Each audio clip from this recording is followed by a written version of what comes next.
gorgeous evening here at Rogers Center. The Angels are in town. Mike Schoser's ball club has had a disappointing season, much like the Blue Jays. In fact, their record identical, 67 and 76. Now it's time to take a look at the starting lineups. They're brought to you by Quaker State. Real, durable oil. Top of the order, Colin Cowgill will lead off. Eric Ibar is the number 2 hitter. And then Mike Trout in. What a year he has put together again. 11-game hit streak right at the end of the season. 432, 16 for 37 with 3 doubles, a triple, and 3 RBIs. And then Josh Hamilton, big sign in the offseason as a free agent. He's had a down year, but against Mark Burley, he's hit the ball hard, a couple of doubles and a home run. What a consistent pitcher Mark Burley has been.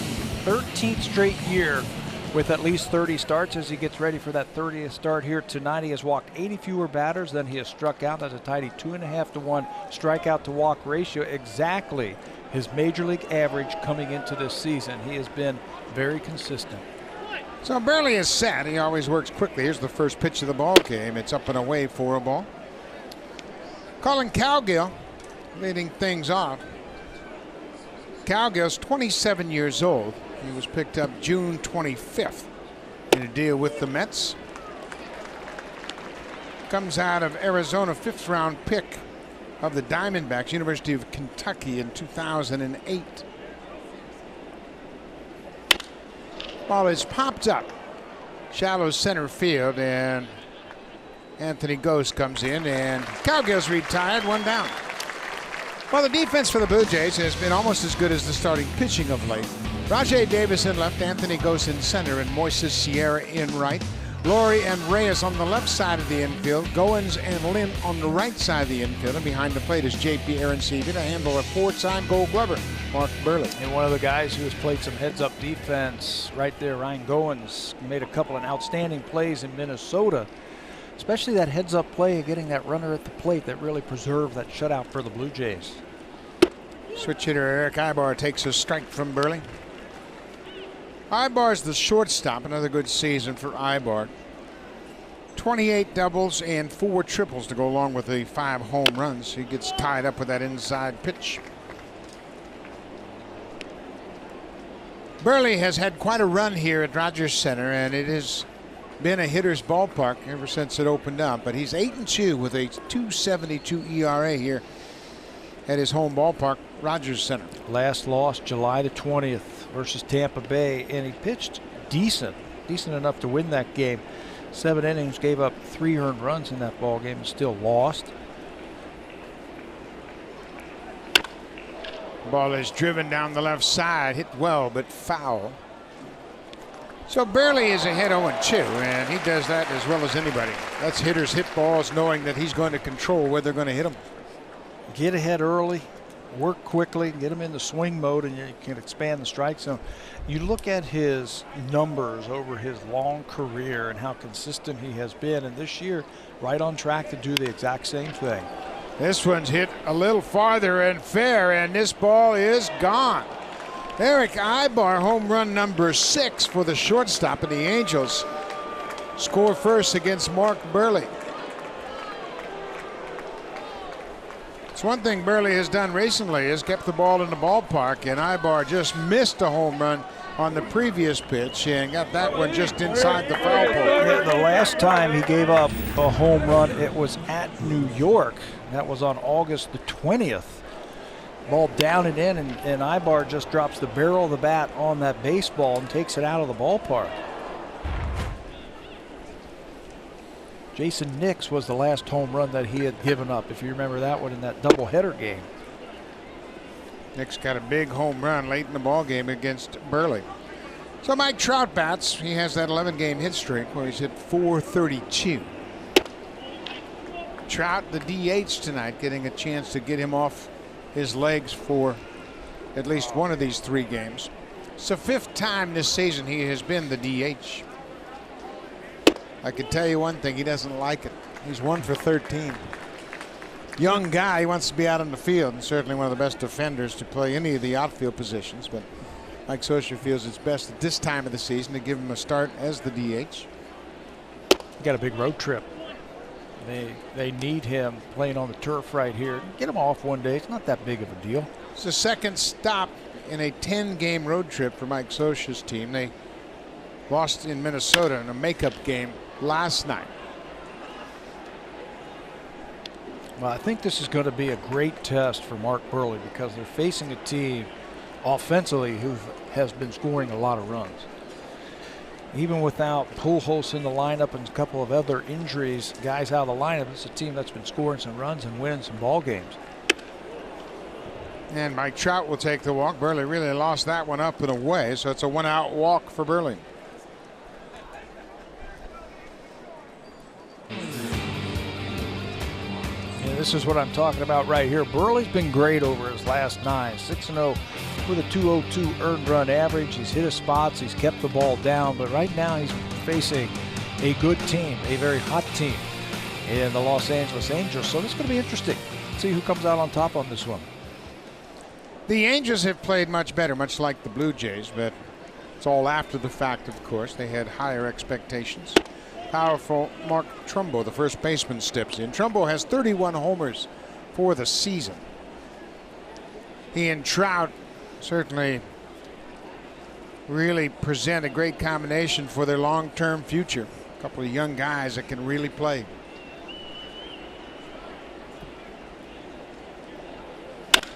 Ball is driven to the gap in right center. Sierra over. It's over his head, off the wall. Trout had to make sure that ball wasn't caught, so he had to hold up.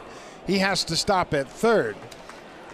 And that ball was drilled. Sierra once again taking kind of a shallow route to that ball, and it sailed over his head. Yeah, he's going to find out in the big leagues here that the hitters hit the ball a little bit harder. It goes a little further. You can see the angle that he took was straight across instead of a little bit deeper, and I think he would have caught it. You can see that ball over his head, right over his shoulder. The angle not very good. This is what you were talking about with Trout. He gets out there. Even with his great speed, he's not going to be able to score from first base on the double. Sierra got the ball in quickly. Second and third, one out for Josh Hamilton. We had mentioned that Hamilton has hit well against Mark Burley. 4 for 12 with a home run. Angels have scored in the first. He can be very careful here. Josh Hamilton is a free swinger. He'll swing out a lot of pitches off the plate, and this is where you can go ahead and nibble. If you end up walking them, not that big of a deal. Nobody hurt. Set up the double play. Hamilton chased and fouls it off. You're right about that. He's got some room to work. Right-handed hitter is on deck. Chris Iannetta, the catcher, but certainly this is the important at bat so far. Iannetta, you set up the double play, you might be able to get out of the inning with minimal damage. There's a base hit to right. Trout comes in to score. Trumbo is being waved home, and the throw will go to second. So Hamilton delivers a 2-run single to right, and the Angels have scored 3 here in the first. Mark Burley came into this game on a hot streak, but he's facing a hot team. They've got a single, a double, a home run already this inning. Trying to expand just a little bit, and he caught too much of the plate. He's a free swinger. He'll go up there. You can pitch to him. Finds the hole in right field for a couple of RBIs. So it's 3-0 Angels. This is the first game in 7 games that the Blue Jays haven't scored first. Iannetta fouls it back. Much like the Blue Jays, this has been a disappointing season for the Angels. They had high expectations, of course. They signed Pujols last offseason, and this previous offseason they signed Hamilton, so everybody expected it. They were going to be a contending club in the West. Yeah, don't forget about C.J. Wilson also, who they signed a couple of winters ago along with Pujols. And it's been a disappointing season. The numbers that the Angels have are almost identical with the Blue Jays, up and down. When you look at their pitching ranks, the Angels are 13th, the Blue Jays are 11th. Hitting, the teams are almost identical in their batting ranks for home runs, power, runs per ball game. Really kind of eerie the way it's so similar. Hamilton was leaning towards second, and he wasn't thinking about running. He just expected Burley to throw it home. One other place where they're very identical, defensively. Blue Jays have committed 101 errors. The Angels, 99. Right next to each other on the list. Chris Iannetta, what a chew. He hits the ball down the right side into the seats.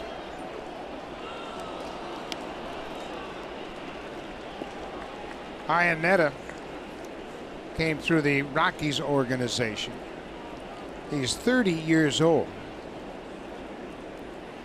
Last year he dealt with wrist injuries, missed 67 games during the regular season. Another throw to first, and Hamilton's a little bit late getting back. He has about a 4-foot lead. If that. He's got to listen to his first base coach, Alfredo Griffin. You can hear him yelling over here to get back. There's Alfredo. You see, not a real big lead for Hamilton. There's another base hit into right off the end of the bat. Sierra will play it on a hop. Iannetta's aboard. 4 hits in the inning. We mentioned how well Burley had pitched in this ballpark coming into this game. 8-2. Looked like a changeup right off the end of the bat. I mean, there's nothing you can do about that if you're Mark Burley. You make a good pitch, and Iannetta gets just enough wood on the ball to get a base hit. Not much you can do about that.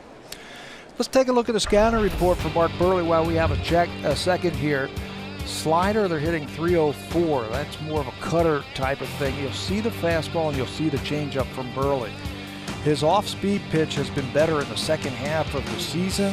He's using it more. They were hitting 315 the first half of the season against Mark Burley's off-speed pitch. Now it's down to 239. I think he's going to have to use that a little bit now here to get out of this problem. Cole Calhoun, the right fielder, takes a strike. Calhoun has really been a nice pickup for these Angels. Come up and done a good job hitting .287. Calhoun is batting .368 against lefty pitching. He has absolutely destroyed the Blue Jays in that 4-game series out in Los Angeles when we played out there earlier this year. Calhoun, .412 against the Jays this season. A couple of home runs. He has 3 RBIs, 7 hits overall. And he has handled lefties in his career in the minor leagues. Look at his numbers in the minor leagues, and they show you that he's hit lefties. The appeal down to third, and Mike Everett says that he went around. That's the second out of the inning.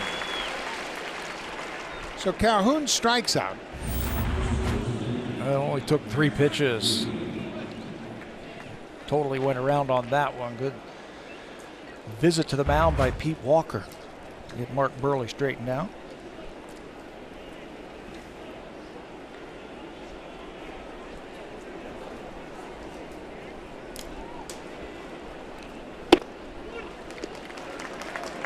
Unusual start for Mark Burley.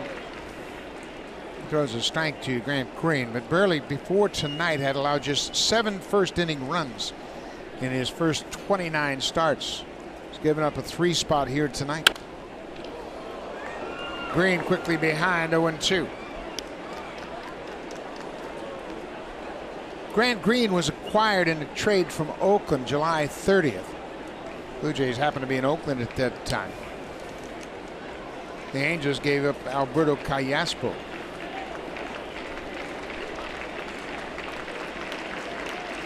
Outside.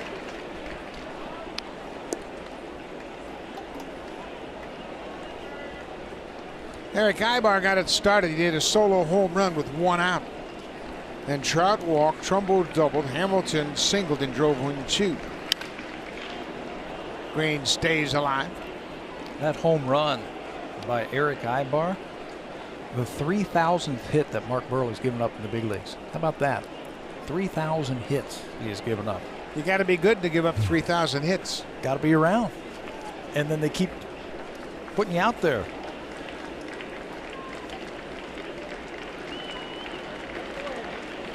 One and two, 2 outs. There's another drive into left. Davis is not going to get it. He knocks it down. Hamilton scores. They get it back into the infield. And Green drives in a run. Little looper into center. I told you that this team, the Angels, have been hitting the ball of late.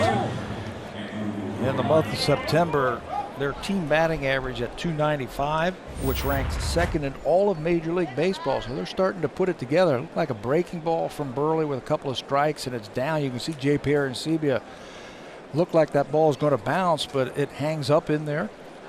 Knocked down by Davis for the 4th run.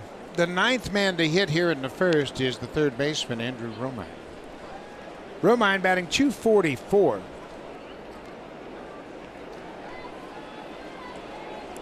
Romero's 27 years old. He swings right through that pitch.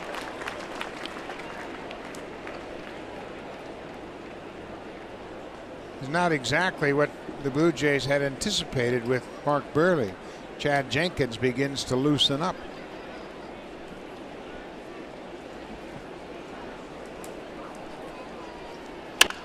Off the end of the bat. Goins will go to first, and the inning comes to an end. But the Angels score 4 runs on 5 hits, and the Blue Jays have dug themselves an early deep hole.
The early lead over the last 7 games. Now John Gibbons' ball club going to have to slug their way back into it.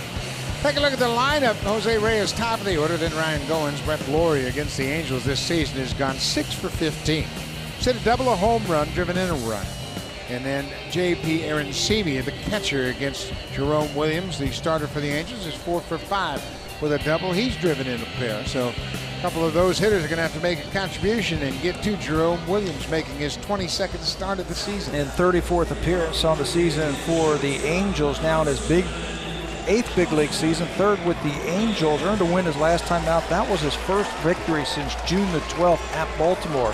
Snapped a streak of 13 consecutive starts without earning a win for Williams. He's been around. He knows what he needs to do.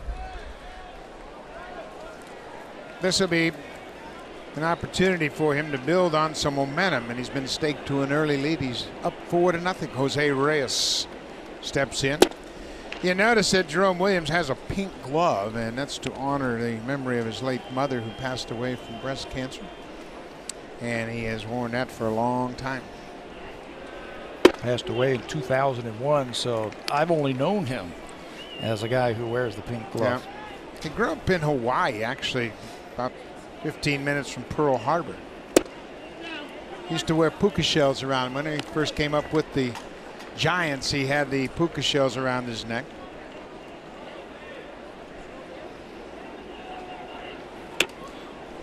Three and one. Jerome Williams, now 31 years old. First round pick in 1999 of the Giants.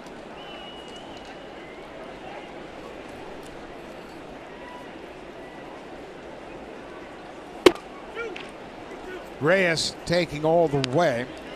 His club's down by 4. Angels won 3 of 4 the last time these two teams met. There's a look at Ryan Goins on deck. Bouncing ball up the middle. Big hop. Iber unloads in a hurry and throws out Reyes. New look in the outfield for the Angels. No Mike Trout in the outfield. It's Hamilton, Cowgill, and Calhoun. Calhoun's got a terrific arm in right. On the infield, Andrew Romine and Eric Ibar. Left side of the diamond, Grant Green and Mark Trumbo. Trumbo making his 97 start at first, and Chris Iannetta behind the plate for Jerome Williams. And getting the start in center field. 17th time in the outfield is Cowgill, and that's just because they got to get Trout off there. Usually would see him in center field. And I'm sure we'll see Mike Trout at some point jog out the center field in this series. Williams delivers a first pitch strike to Ryan Goins.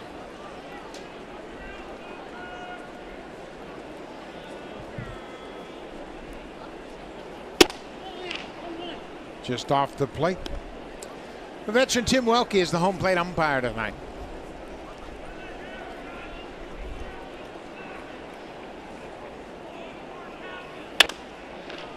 One's a little bit late on that fastball. Williams isn't what I would call a power pitcher by any means, but he's got a wide assortment of pitches, and he's always had confidence in his curveball. Pitch that he'll use anytime. Well, his fastball, I think he's got to build off of that fastball. He's got to be able to put it in the strike zone. Nice grab by Trumbo. He throws that a little bit behind Williams, but he's able to make the play. And I think if he does that, then he can use his other pitchers, especially that curveball. You're going to get the fastball just about 60% of the time, and batters are hitting 296 on the season, but lately much better. They really blasted that fastball in May, June, and July. July they hit 373 against it. Just the month of September, 154. So he's going to have to use that, put it where he needs to put it, to set up the curveball to change up in the cutter. And his curveball's good. You can see curveball just a 121 average against his curve. Brett Lawrie is 0 for 4 against Jerome Williams. Lawrie batting third tonight. Edwin Encarnacion has been bothered by a sore left wrist, so he is out of the lineup again tonight.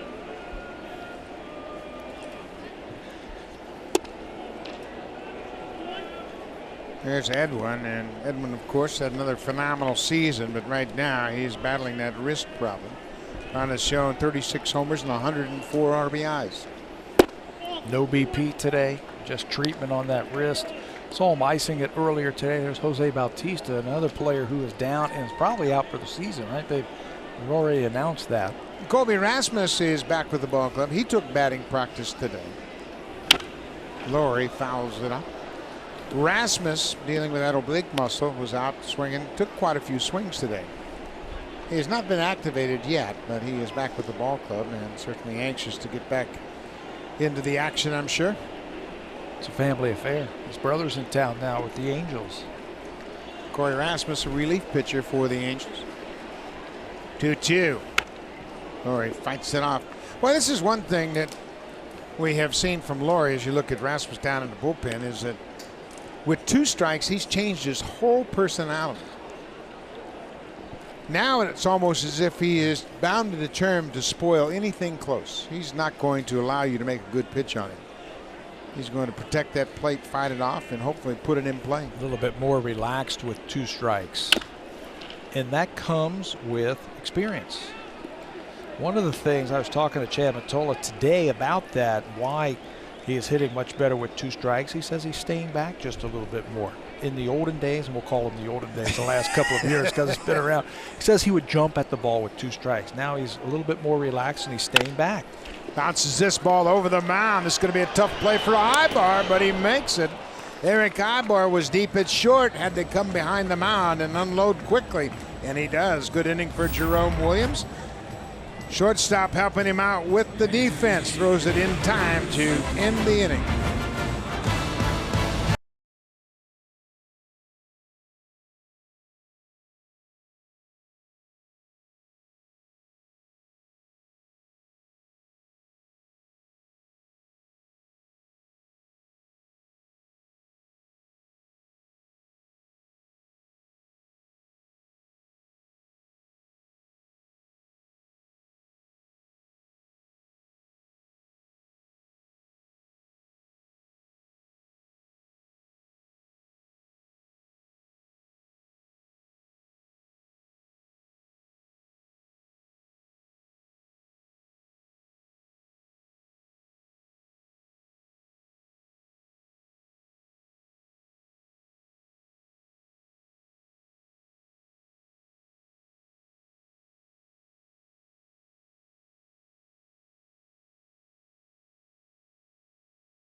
things off here in the second. The Angels had a bat around first inning.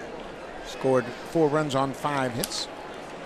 See if Mark Burley can't turn things around and bounce back.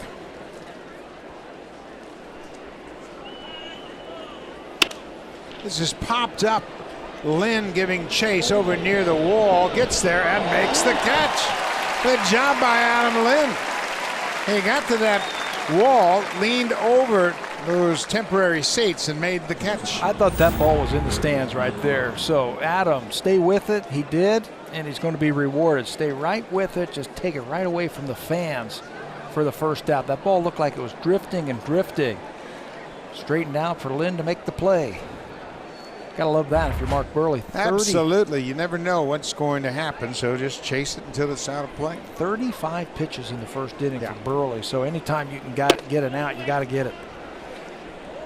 We have seen one thing from the home plate umpire. He's got a conservative strike zone. Tim Welke has been conservative for both pitchers.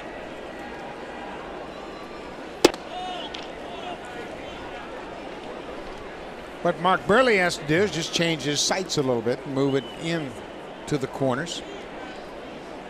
And down just a little bit more. Just a fraction. He moved it over just enough to catch that corner. Is he that good to do that? I think he is. Yeah. He's 34 years old now. Came through the White Sox system, got to the big leagues in 2000. There's Lind at first. He's going to make the first 2 outs of this inning. Mike Trout burst on the scene last year. He was the unanimous Rookie of the Year award winner. Everybody said, well, wait till this year. He'll have that sophomore slump. Have a look.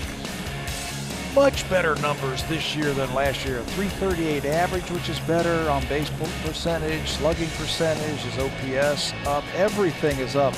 And you know what I find amazing? Last year it was Miguel Cabrera and Mike Trout, 1-2 in the MVP award. They both had the best season. We weren't sure who was going to be the MVP.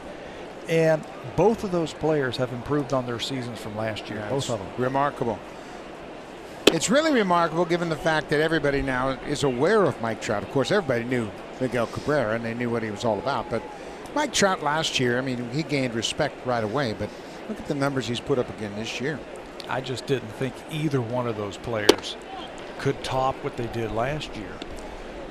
Mike Trout's hit 378 since the All-Star break. That leads the majors.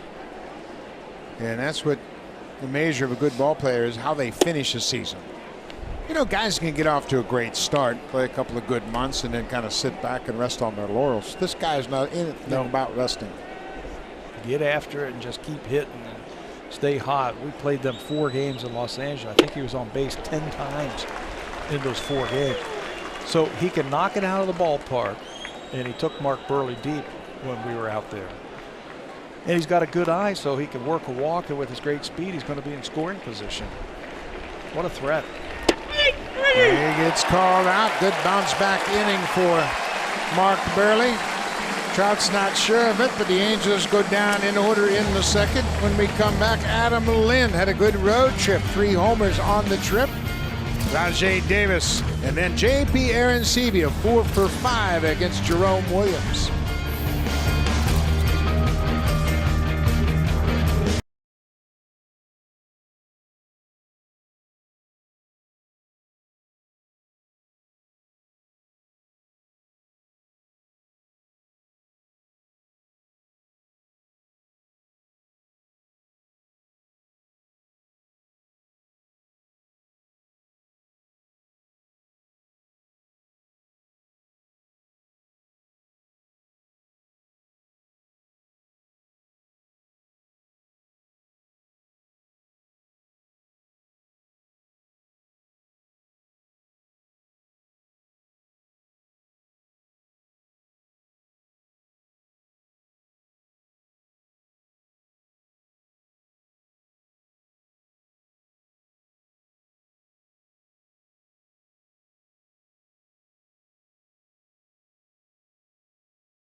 Welcome back to Rogers Center. This is the first of a 3-game series against the Angels.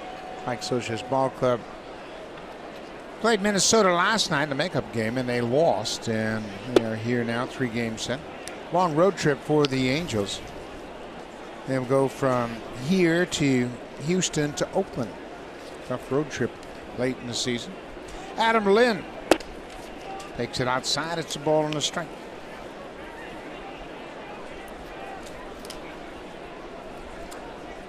That's crazy. 10 games this late in the season. That's tough for a team. This is their second 10-game road trip back-to-back. They didn't have any at the first part of the season, and then 2 in a row for this team. Mike Scioscia has certainly had a disappointing season. This ball club was expected to do well. This ball's going to bounce in front of Josh Hamilton. Leadoff single for Lynn.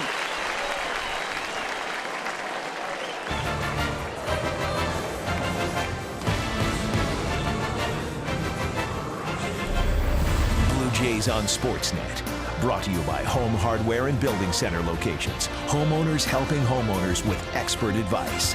And by the 2014 Honda Odyssey, the world's first minivan with a built-in vacuum.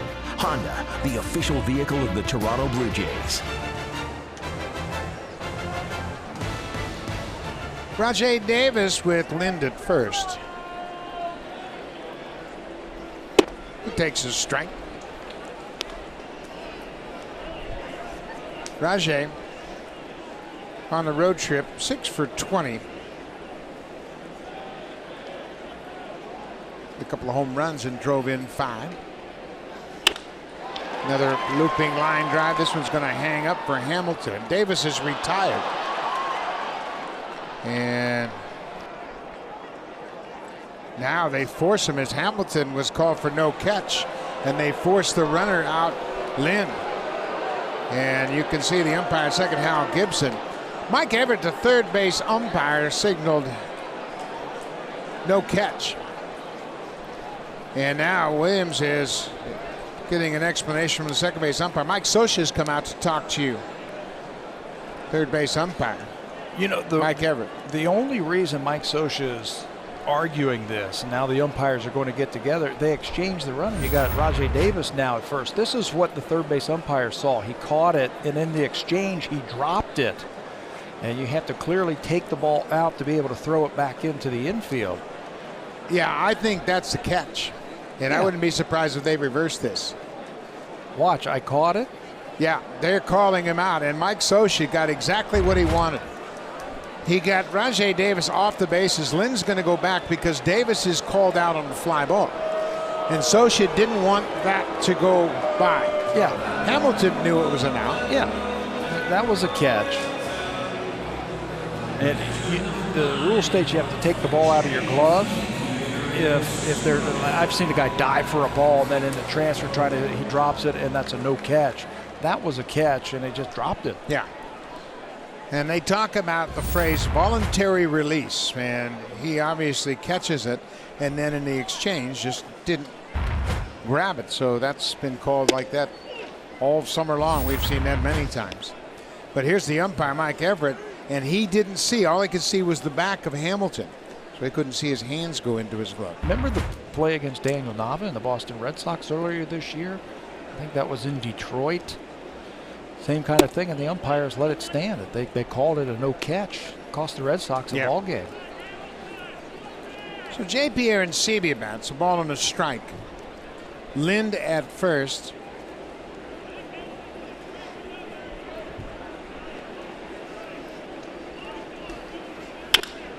Off the end of the bat, that's going to fall for a base hit. Lind will stop at second. Fans, if you want your baseball questions answered by our team of experts, email asktheexperts@sportsnet.ca and keep your eye out for the Home Hardware Ask the Experts segment later on in the game. So Blue Jays trying to get something going against Jerome Williams here in their half of the second. Moises Sierra. He's done a nice job. He's got 6 doubles and a home run since joining the Jays. Boy, he's got some tremendous power. He's a very interesting guy, I think, if you're the Blue Jays. When you look at him play the game of baseball and you see the things that he can do on a field, he's an everyday major league player. He is. He can run, he can throw, decent fielder. He takes bad routes at times, and I think he's got to iron that out. He's got some power. He can hit the ball the other way a little bit, but talent-wise, the talent that he possesses, that's a major league player. Up the middle, gloved by Green. He misses Ibar at second. Should be an infield hit for Sierra. Grant Green made a nice stab of the play, but running away from second, he tried to throw back over his shoulder, and it will be an infield hit. He might have been better off just to stop and just get one out. It looked like he was trying to make a double play here. Stop, plant, jump, whatever, just to make a more accurate throw to the shortstop. That is really hard for a second baseman to run like that, backhand the ball, flip it underhand like that. You're going to get some tail on that ball. And it runs away from Ibar. All hands are safe. Just like that, Blue Jays bases loaded and just one out. And Mike Butcher, the pitching coach, is out to kind of calm things down here. There have been some weird things happen, including Rajay Davis being ruled safe. Lynn called out on a force out, and then that was turned over, and they put Lynn back on the bases. While we have a second here, while Butcher's talking to him, that play by Josh Hamilton, now I don't know all the rules, maybe you do. Is that a reviewable play next year in instant replay? I believe it would be. Wow. Yeah. And it'd be easily reviewed, no problem at all, but I think that's one that will come under that review. Yeah, that's crazy. The bases are loaded. Lynn singled to start the inning. Aaron Seavey had a one-out single to center, and Moises Sierras at first. He had an infield hit. Anthony Gose. Blue Jays can get right back into this ball game. They trail 4-0. High and deep to right. Anthony Gose, grand slam.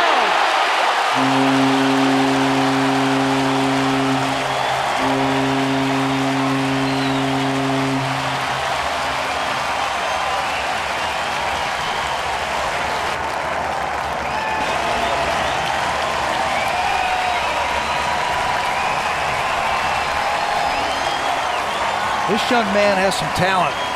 He has been working extremely hard with Chad Mottola to iron out this swing. Take away that leg kick slowly but surely. It's starting to take away, shorten up that swing, and you're going to get results like this. That ball is juiced by Gose right off the back wall in right field. And with one swing, we are all tied. Back to square one. Third grand slam for the Blue Jays. Gose and Edwin Encarnacion, who has two. The only Blue Jays to hit grand slam home runs. Kevin Pillar hits it into the air, center field. Cowgill is there. Pillar is retired. 2 down. Anthony Gose, boy, this is a beautiful swing. You can see the leg kick has been almost taken away. Again, slowly but surely they want to take that away, spread them out just a little bit more. Think about hitting line drives. Use that great speed. And they're finding that the lower half and the upper half of his swing are starting to come together, producing more line drives and more solid hits. And there's always that factor of speed with Anthony Gose.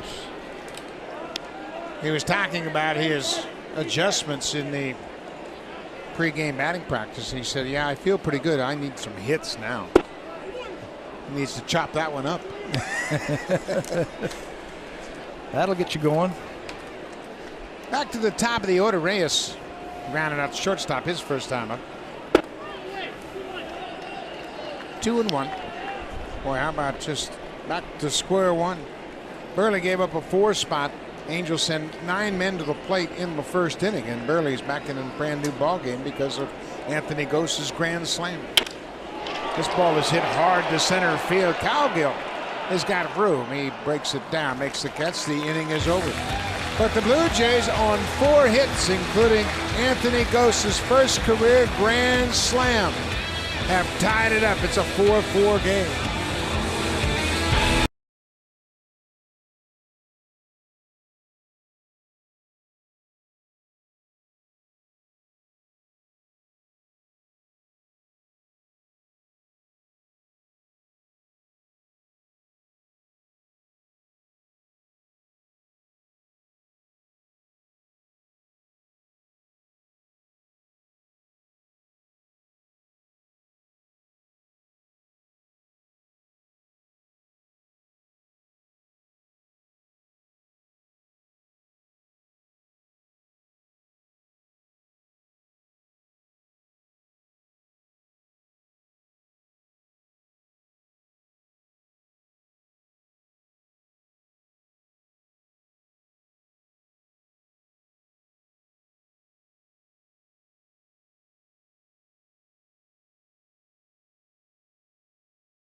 Jays on Sportsnet.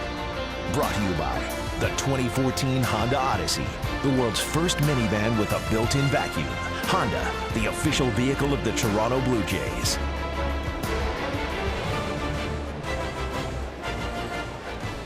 Mark Burley back in the ball game. It's a 4-4 game. Mark Trumbo doubled his first time up. Pops this one into the seats down the right side. You know what I say after these first 2 innings tonight? Buckle up. I think you're right.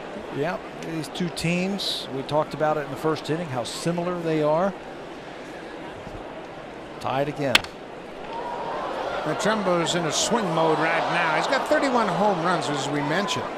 He had his 30th home run on Friday to become the first Angel with consecutive 30 home run seasons since Vladdy Guerrero did it 2004 through 2006. That's a fair ball. Just inside the bag. That's going to bang off the wall. Rajai Davis over to play it in quickly and bobbled it. He had a shot at him. He played it perfectly, but went into his glove and couldn't find the handle, so Trumbo ends up at second with his second double. Yeah, he definitely had a shot at picking up that fourth outfield assist. It's hit hard by Trumbo right over the bag, down the line, left field. Rajai plays a very good left field here at Rogers Center, right over the bag, and it hits on that short wall, ricochets right to him. He's got him, but he just can't come up with the ball cleanly. And Trumbo's standing at second. So Burley's got to work around the leadoff double. Josh Hamilton drove in two his first time up. He's got another base hit that's going to get into the outfield, and Ghost is coming home. Here's the throw to the plate. It's over Aaron Sevia's head. Burley backs it up, and Trumbo scores easily. So Hamilton will pick up another RBI. He's got 3 already tonight. Hamilton will go to second on the air by Anthony Gose. And another bad throw by a Blue Jays outfielder. Another one that's not even close. Slider, cutter, down and away. And with the overshift into center field, Gose thinks he has a shot. Overthrows the cutoff man, J.P. Arencibia, and Mark Burley, who is going back to back up. And that takes the double play out. Early in the ball game, you've got to keep that double play in order. This ball is hit high into center field. Hamilton going back to the bag. He's going to stay put at second. 1 now. Glenn, it's time for our BlackBerry Sneak Peek stat of the game, brought to you by the new BlackBerry Z10 and Q10, built to keep you moving. Well, this has been a crazy game for Mark Burley because he has been so good in the second half. Starters ERA second best in the American League. Only Anibal Sanchez, Detroit, is better at 217. Ivan Nova has been outstanding, but Mark Burley right there at 221. So this is a little bit uncharacteristic of Mark Burley so far the second half of this season. Cole Calhoun struck out his first time up, bounces this ball towards short. Going to be a big hop for Reyes. In time, Calhoun is retired. 2 down. Well, you're right about that. It's going to be one of those nights where you just better strap yourself in. Yep. We're liable to see 25, 30 runs scored here tonight the way it's gone. Angels have a 5-4 lead already. 9 runs on 11 hits combined. And we're in the top of the third. Grant Green, second baseman. He goes after the first pitch. Big hop for Laurie. The inning is over, but the Angels tack on a run. They've taken a 5-4 lead as we head to the bottom of the third.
Those big comfy green chairs in the TD Comfort Zone are some lucky fans enjoying a seat upgrade courtesy of TD. Congratulations and welcome to the ball game. And so far you've seen a lot of offense. While over in the Jays Care Community Center are some folks from McMaster Athletes Care. Welcome to you as well. Beautiful night for a ball game. 34 degrees at the start of this game. Roof is wide open on a beautiful Tuesday evening here at Rogers Center. Hot tonight, so the ball's going to be jumping out of here. We've already seen a couple of home runs tonight. Anthony Ghost and Eric Ibar have gone deep. Not the usual characters by any means. Yeah, I wouldn't think Ibar a big home run hitter. Ghost hit his first of the season. Ibar hit his 6th. Brian Goins grounded out to first, his first time up. Goins made an impression on the former Blue Jay Alfredo Griffin, first base coach. Watched him during infield practice and said, I recognized right away that he had good hands. I wasn't sure who he was. But he said, boy, he looks good in the field. Alfredo, of course, a great shortstop, and later on in his career, he played second base as well. Snared by Williams, he will throw to first for the out. One down. Save during the plumbing, heating, and electrical expert sale only at Home Hardware and Building Center locations. Homeowners helping homeowners with expert advice. Beautiful shot of downtown Toronto, CN Tower high above Rogers Center. It's a 5-4 Angel lead. Brett Laurie grounded out to short. Laurie made some great adjustments in the series at Minnesota, and we saw him have a terrific at bat against Mike Pelfrey. Yeah, Mike against Pelfrey threw him a sinker that was down and in, and Brett swung right over the top of it. Missed it by 4 or 5 inches, which is a lot. He came right back with the same pitch against Laurie, and Brett stayed with it that time, stayed back just a little bit more and used his hands and singled into center field. Beautiful swing right there. Another 2-strike hit. He forces Calhoun all the way to the wall. Here's the throw to second, not in time. Good hustle by Brett Laurie, ends up at second. An 0-2 pitch. He stroked down the right field line for a double. In that at-bat we were just talking about, Chad Mottola told Brett Laurie that it was the best at-bat that he has ever seen from Laurie. He's been around him for about 3 years. This is what I'm talking about, that hit right there with a couple of strikes. Watch where the pitch is. Watch how he doesn't move. He just uses his hands. You don't need a full swing when a pitch is just like that. Use your hands, stay on top of that ball, and drive it to right field for extra bases. You certainly don't need a full swing when you're as strong as Brett Laurie. And I think he's learning that, to trust his hands. Adam Lynn singled and scored in the second.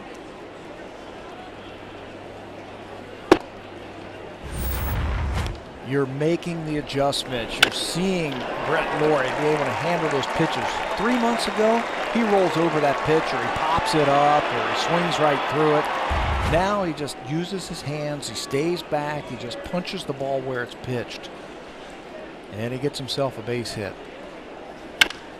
Hot shot, gloved by Trumbo. He'll wait on Williams, and he steps on the bag. 2 down. Let's check in with Jamie Campbell. A lot going on in baseball.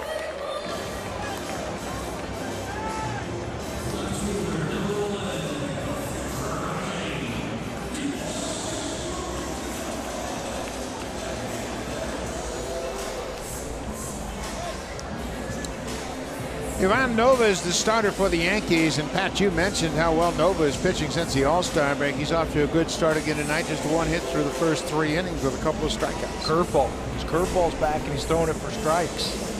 That's been the difference for Nova. Think the manager shook hands tonight when they traded the lineup card? I bet you they sent their bench coach out there or somebody else to deliver the lineup card. If you had not heard, Buck Showalter and Joe Girardi got into it behind home plate middle of the game last night. Buck Showalter took exception to what Girardi was doing, and they got into a screaming match. That's off the end of the bat. That's going to drive Cowgill to center. Deep to center for the out, but the inning is over quietly. A 1-out double is left on the bases.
Rogers Center, we are pleased to be joined now by the bench coach of the Toronto Blue Jays, DeMarlo Hale. And DeMarlo, you and I were talking about the young players and how talented they are. Anthony Gose hits a grand slam, but in the field, he made a bad decision on that throw to the plate. Tell us about living with young players and their inexperience. Well, they're definitely exciting, and their talent is showing out on the field, but it's also slowing the game down and playing situational defense. And that was a perfect example. He got a little excited, thought he'd make a play at home plate with a long throw and threw it over to catch ahead, allowing a base runner to move up 90 feet. DeMarlo, Mark Buehrle's been outstanding over the last couple of months. What happened in the first inning there? You know what? I thought he made some pretty good pitches. I think Ibar hit the home run. I thought it was a pretty good pitch. And, you got some good hitters coming in the middle of the order there with Trumbo and Trout. And I thought some of his balls that he pitched was missed away. So he's got to get back in the groove. It's one of these kind of games where, we had the big 4-run inning to match theirs, and now we just got to put up some zeros. Could be back and forth all night, D. Yeah. Thanks for your time. Thank you. That's DeMarlo Hale, the bench coach of the Blue Jays, and we are pleased to have him join us from the dugout tonight. Andrew Romine, a third baseman, takes one downstairs. It's 2-1. Well, I'm just glad that the Blue Jays hit last tonight. If it's going to be one of those back and forth things. Mark Buehrle had a 1-2-3 inning in the second.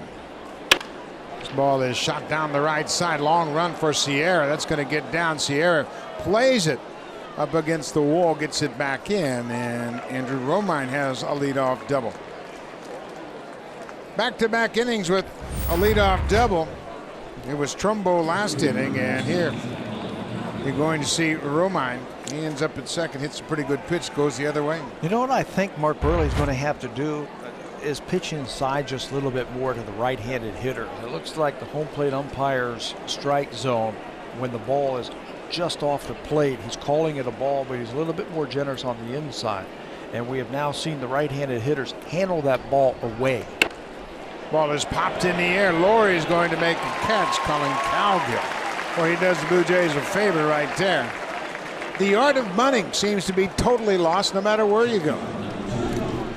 Get a strike. That's the first thing you have to do if you are bunting. Make sure that that pitcher throws it in there. Buehrle did the right thing.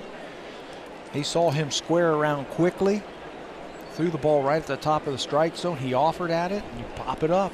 It's a pitch that you're likely to pop up. Isn't that interesting? That's always the reaction, too, because the hitter sees it coming at him, and they got to jab at it, almost in an effort to protect themselves. And more often than not, they'll pop it up. Eric Ibar homered in his first at-bat. Really misses away. Ibar then grounded out to the first baseman. So he's 1 for 2. It looks like the right-handed batters are making a conscious effort of looking for the ball away from Mark Buehrle here in the first couple of innings. And he's missing his spots, or if he's close, he's not getting the call. I think what he needs to do is pitch inside a little bit more. Cut that ball in on those hands. And then that'll open up the outside part of the plate for him. If you do that, throw the ball inside, then that pitch that you throw away will look further away than it actually is, because you're having the hitter look at both sides of the plate.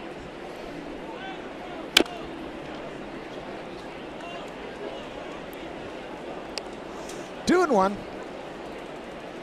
We're in the fourth inning, and it has been fast and furious early on. The Angels scored 4 runs on 5 hits in the first. The Blue Jays scored 4 runs on 4 hits in the second, including a grand slam off the bat of Anthony Gose. They've been swinging it. They've been averaging, along with that .295 average, second in the major leagues. They've also averaged 5 runs a game this month.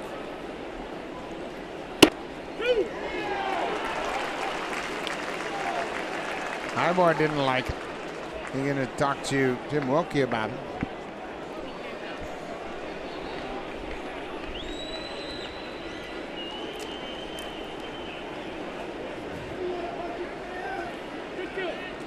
So it's 2 balls and 2 strikes.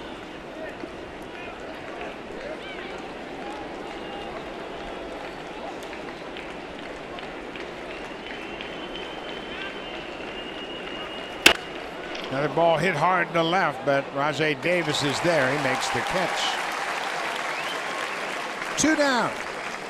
Well, the Angels for the season 32 and 36, but their last 11 road games are much better.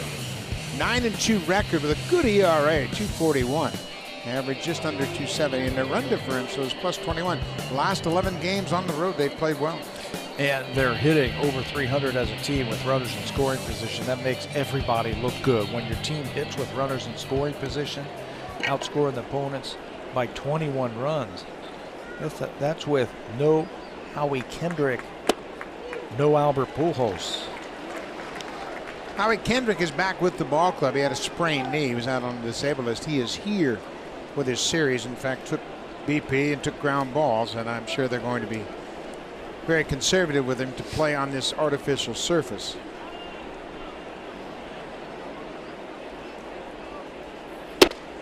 Interesting road trip for the Angels. Minnesota, Toronto, Houston, Oakland.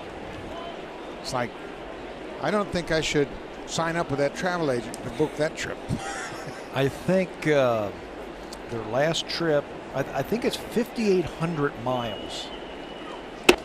Talking to Mark Gubazov today, and their last trip was 6,400 combined miles on their last road trip. Well, that's the price you pay for living in Southern California. There you go. Every place is a long way away. Mike Scioscia's been there for a long time. 14th season as the Angel manager. He's 54 years old. Longest tenured manager in the big leagues.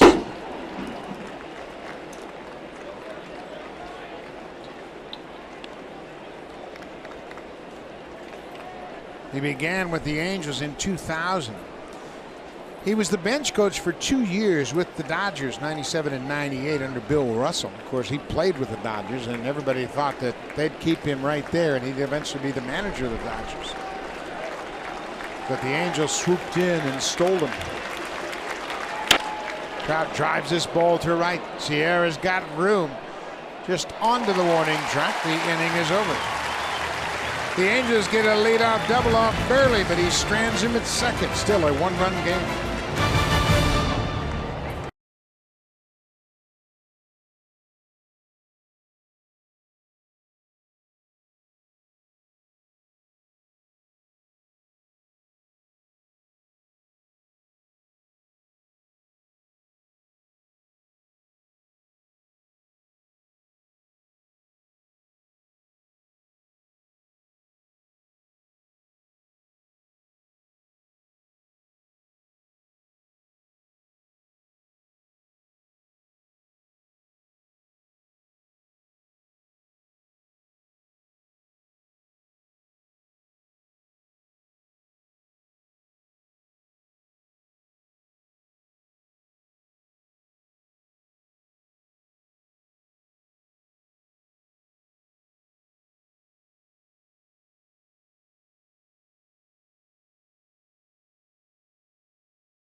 Anthony Gose has hit a grand slam home run tonight. He'll bat this inning.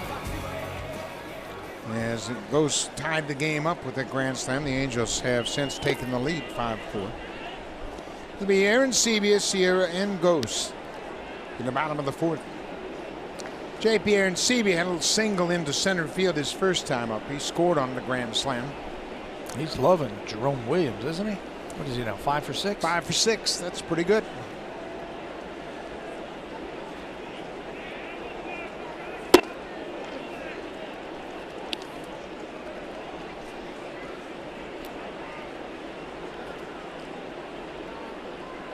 Bottom of the 4th inning.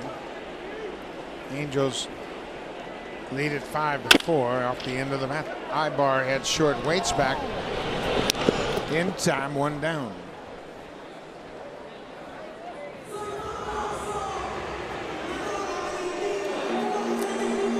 So Moises Sierra, the right fielder, will step in. Sierra had an infield hit in the 2nd inning.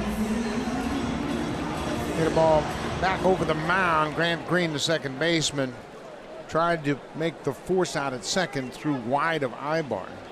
So Sierra was credited with an infield hit that loaded the bases and set up Anthony Gose. This ball is hit to right. Calhoun backs up right on the edge of the warning track. 2 down. Sierra's retired. Well, you're going to get a lot of strikes from Jerome Williams, and he's going to throw a lot of fastballs, so be ready.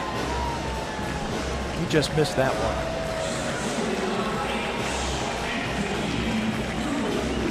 So Williams retires the first 2 quickly here in the 4th. Anthony Gose hit a first pitch grand slam, a home run his last time up. So you know what I would do now if I was Anthony Gose? Lay down a bunt. There it is. He bunts the next pitch and beats it to first. Anthony Gose 2 for 2. Great call, Tevy. Well, you got to show him what you can do. You can hit the ball out of the ballpark like you did his first time up. Now show him that you can drop a bunt down and use your speed. There's 2 outs. There's nobody on. You got to start something. Why not use your legs? And he does it with a bunt. He's safe at first base with that great speed, the power and the speed. There you go.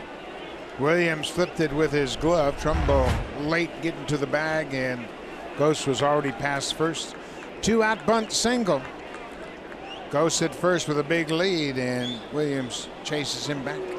Anthony Gose's first big league hit last July at Yankee Stadium was a bunt off Clay Rapata. He had entered the ball game as a pinch hitter for Ben Francisco and was retired his first at bat. He got a hit in his second at bat. Gose has 3 steals in 4 attempts in the big leagues. And you know he's excited to go. And I think Mike Scioscia knows that. And that's why you're going to see the step off. Now we've seen the throw over. We might see the pitch out at some point. DeMarlo Hale, in reference to Gose, said sometimes you got to slow the game down. But you're right. So many of these youngsters think that they can do anything at any time. Wait a pitch. Why not wait a pitch? Everybody in the ballpark knows you're going. Gose had 250 stolen bases in 617 minor league games. He's had 2 seasons of 70 or more as a minor leaguer. Not going, slide step, and Williams missed badly inside. Kevin Pillar's the batter. He flied out to left field.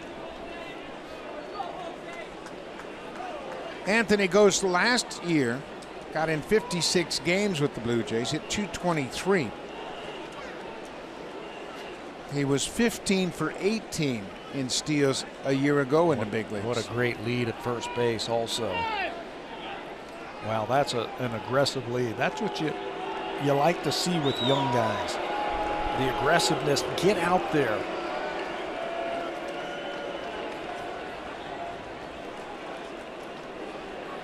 Another step on the artificial surface. Not going. Pillar shortens to show bunt, takes a strike. Kevin Pillar's a savvy ball player.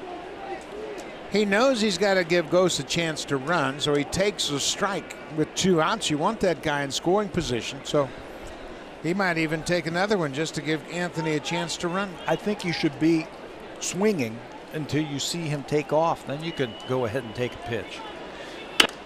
He is swinging and fouls it into the seats. I don't think as a hitter you can do it the other way around. I don't think you can go up there and say, okay, I'm going to take a pitch and let the guy steal, and all of a sudden he doesn't go, and then you have to swing. It's got to be the other way around. You got to be in swing mode first.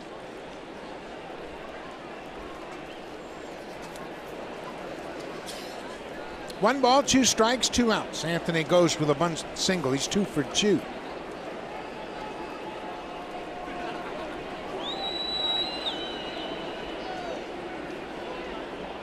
There he goes. Cut on and missed. It's in the dirt. Iannetta will throw to first to end the inning. Pilar strikes out. So we'll go to the 5th. The Angels have a 5-4 lead. Now it's time for a Blue Jays Central update. Here's Jamie Campbell and Greg Zahn in the Blackberry Broadcast Studio.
Baseball. Listen to live audio, follow games pitch by pitch, and enjoy in-game video highlights.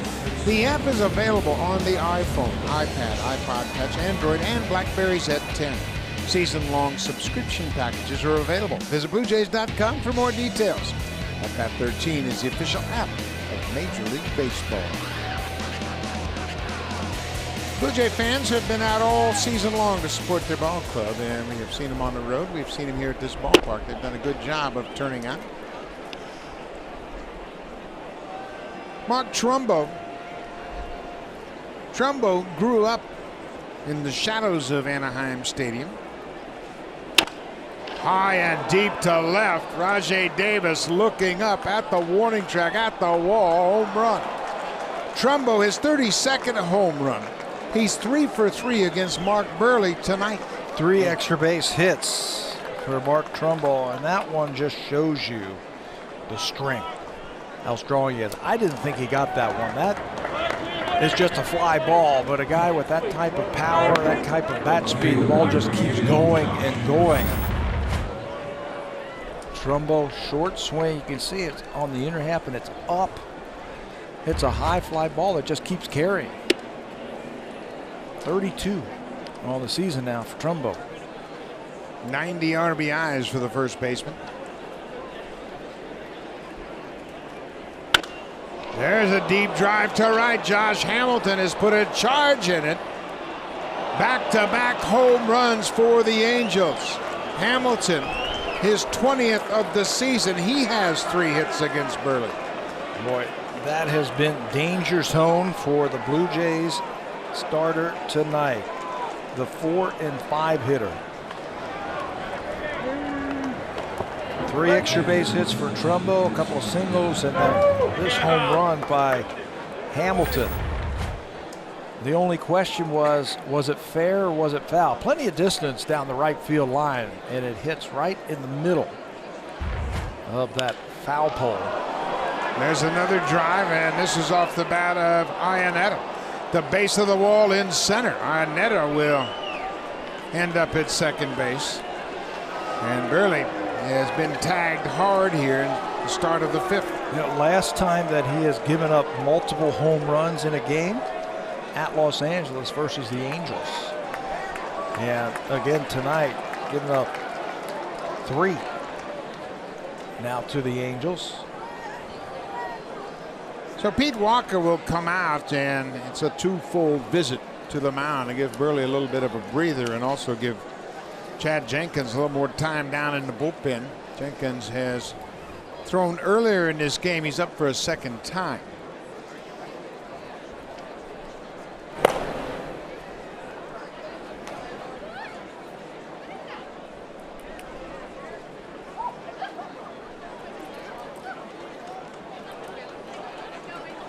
So the big bats of the Angels have come alive here. 7 runs on 11 hits so far in this game.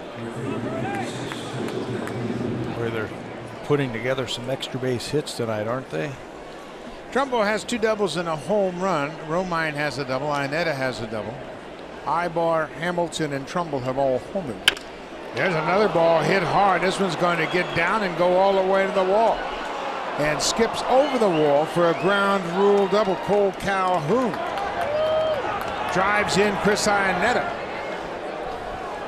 It's an 8-4 Angel lead. John Gibbons wants Aaron Seavey to go out and buy some more time for Jenkins, and that's probably going to be it for Mark Burley.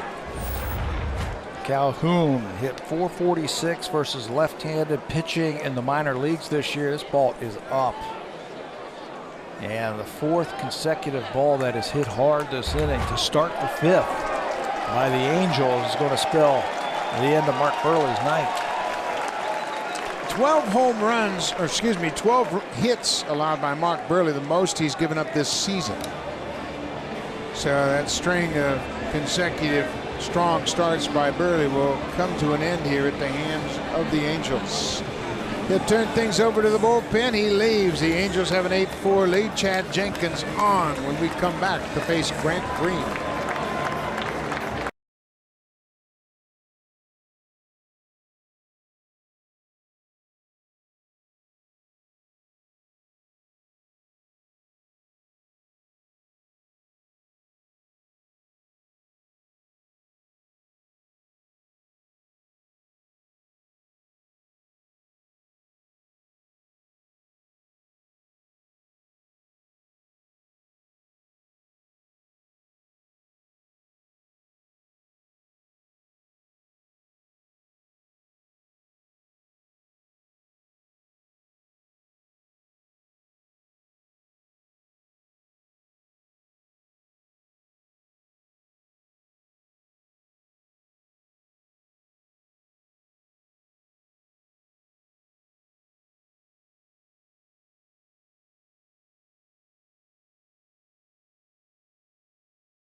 The NFL will be here on Sportsnet. One Thursday night football. The New York Jets win their first game against the New England Patriots. Geno Smith, the rookie, quarterbacking the Jets against the veteran Tom Brady and the New England Patriots. Thursday, it all begins at 8 p.m. Eastern, 5 p.m. Pacific. Sportsnet 1, NFL football, Thursday night. Plenty of reinforcements down in that bullpen now for the Blue Jays with all the September call-ups. Chad Jenkins now into the ballgame for the 6th time this year. He's done a nice job coming out of the bullpen for the Blue Jays, giving them innings, sinker, slider, a little bit of a change-up. He'll throw strikes. Last time worked a week ago Sunday. Grant Green, the second baseman, takes the first pitch strike. Still nobody out. Angels have scored 3 runs here in the top of the 5th and have yet to make it out. Cole Calhoun is at second. He had a ground rule double. Bouncing ball. Laurie looks the runner back and takes too much time. Grant Green hustling out of the box, and Laurie looked the runner back at second, Cole Calhoun, and by the time he turned around, Green was past the bag at first. Green can run. He's a middle infielder, so you got to figure that he can get down that line. Really no need to look at the runner at second base. He's not going anywhere. He might have faked, and it looked like Brett bit on that just a little bit. He looked, and then he hesitated one more time, and Green beats it out. It's a fielder's choice for Green. First and second, still nobody out. Romero shows bunt and pulls the bat back. Watch Brett right here. He looks, and then he looks again. And by that time, it's too late. He knows it. Just get the out. Your infielders will tell you if the runner is scoring or not. They'll say first, first, first. They'll let you know. So really, there's no need to look at the runner at second. Romero bunts it out in front of home. Aaron Sebia goes to first. The Angels move the runners up. They have a 4-run lead. Mike Scioscia wants the number 9 batter to bunt, and he delivers perfectly. Stay still way too early in the ball game to give yourself. You got to play for more runs. The way the Blue Jays have been able to score runs, how evenly matched these two teams are, got to play for more runs. So the infield has to come in. It's an 8-4 ball game. Colin Cowgill inside. Cole Calhoun at third base. Grant Green at second. Calhoun is Burley's responsibility.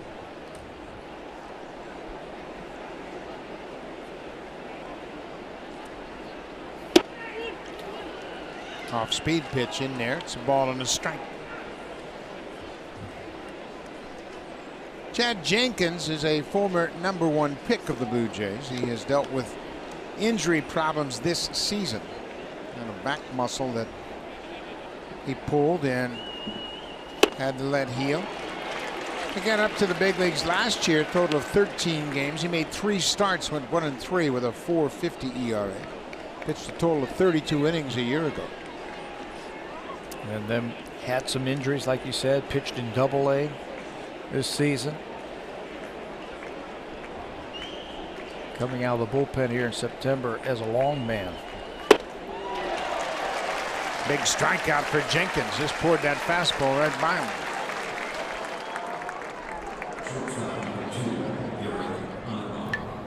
Save during the plumbing, heating, and electrical expert sale only at Home Hardware and Building Center locations. Homeowners helping homeowners with expert advice.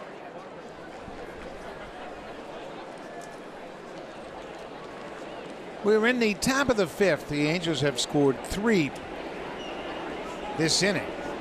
Eric Ibar batting left-handed. Goes after the first pitch and hits a fly ball to left. Davis backs up. The inning is over. Nice job by Chad Jenkins coming in and stranding the 2 base runners he inherited.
Is available now. The Blue Jays host the Chicago Cubs, the St. Louis Cardinals, the Milwaukee Brewers, and the Philadelphia Phillies in interleague play. Blue Jays travel to Cincinnati, home of the Tabblers, Pittsburgh, Milwaukee, and Philadelphia. Visit BlueJays.com for the complete 2014 schedule.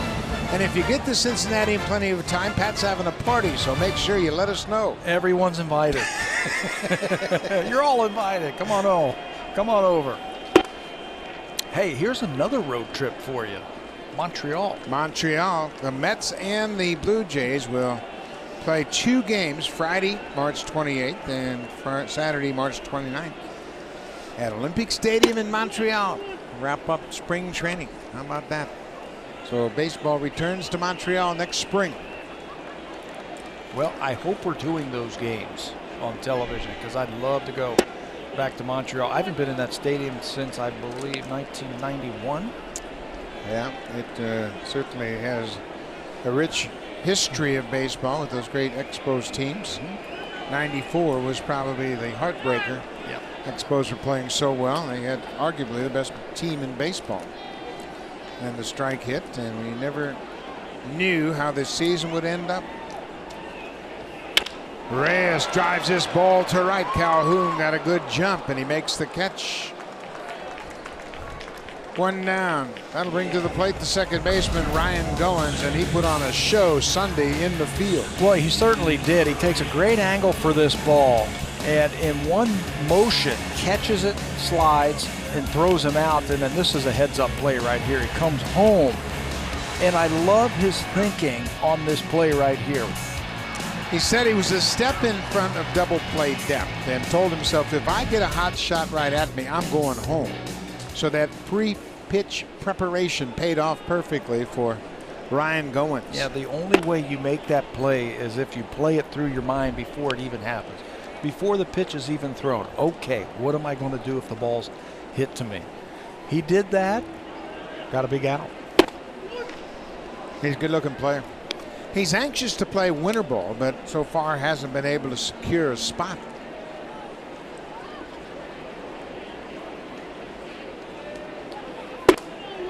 And I think that'd be a great step for him, certainly, to get a taste of the big leagues for the first time and just continue that momentum right into the Winter League. I think that'd be great.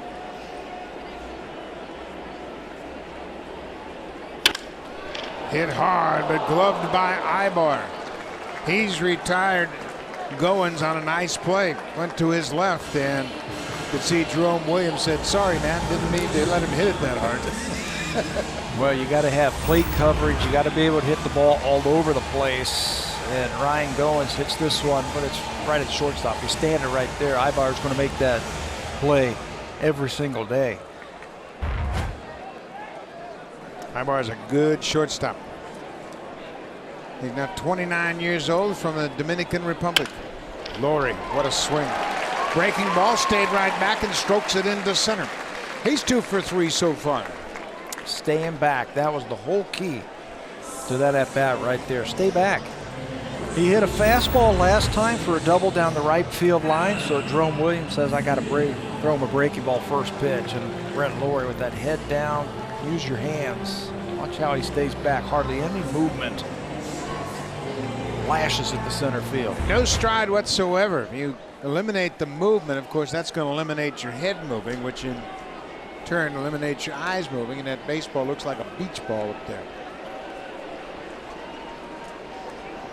Adam Lind is 1 for 2. This ball game's a long way from being over. You just get a sense the Blue Jays are going to put up another rally here soon. They trail by 4. Blue Jays have won 10 of their last 13 games.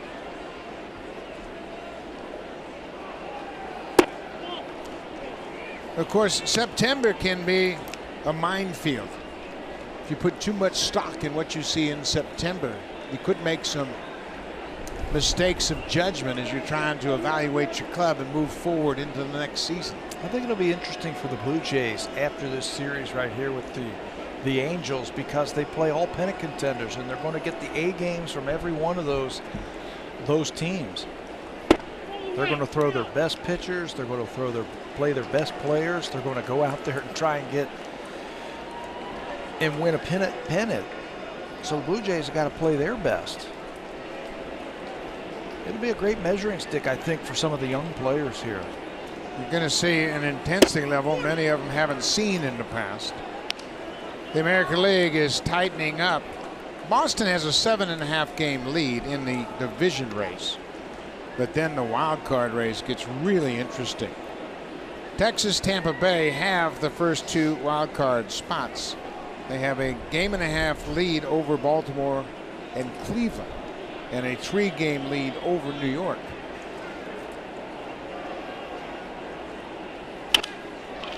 Off the end of the bat, popped up, foul ground. Trumbo is there, and Grant Green calls him off. Second baseman made the play. So we will go to the 6th. Now it's time for the Home Hardware Cleanup Crew, brought to you by Natura. Home Hardware's exclusive line of safe, environmentally friendly cleaning products.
Mike Trout is the DH tonight, and he has had a phenomenal run this season.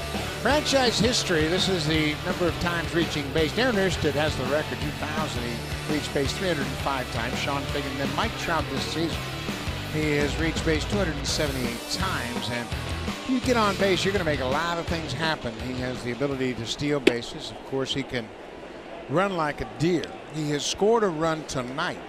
He now has scored 98 runs for the season, just 2 shy of becoming the third Angel with 100 runs scored in back-to-back seasons. He's projected to reach base 313 times, which would blow away the franchise record. And what separates him from the other guys at the top of that lineup is his power and production. Yeah, it's great to get on base, you're a leadoff hitter, but this guy gets on base and does some damage with the bat too. Yeah. I mean, there's a thing of how do you keep score in baseball? Well, you keep score by how many times you cross home plate. Trout does that, and he also drives in runs. Yeah, I mean, that's the greatest combination. He produces runs. If he scores 100 runs, which he will do this year, he'll be the 7th player in Major League history with 100 runs scored in his age 20 and 21 seasons. And he takes that pitch away and gets his first hit of the night. Leadoff single here in the 6th. Make that 279. Now, he walked in the first inning, and now he singles leading off the 6th inning. Stays inside that ball. See how he stayed behind it, stayed inside it, and hit a rocket into right field. To give you an idea of the company that Mike Trout keeps, when he scores his 100th run this season, he will join John McGraw, Mel Ott, Buddy Lewis, Ted Williams, Vada Pinson, and Alex Rodriguez. Pretty elite company.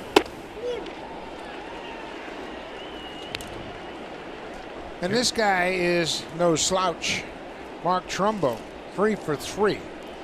Pair of doubles and a solo home run, and Trumbo's 27 years old.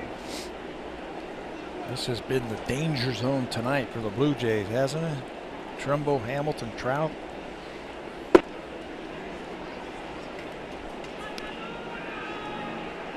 Josh Hamilton on deck. He's 3 for 3. He's driven in 4 runs.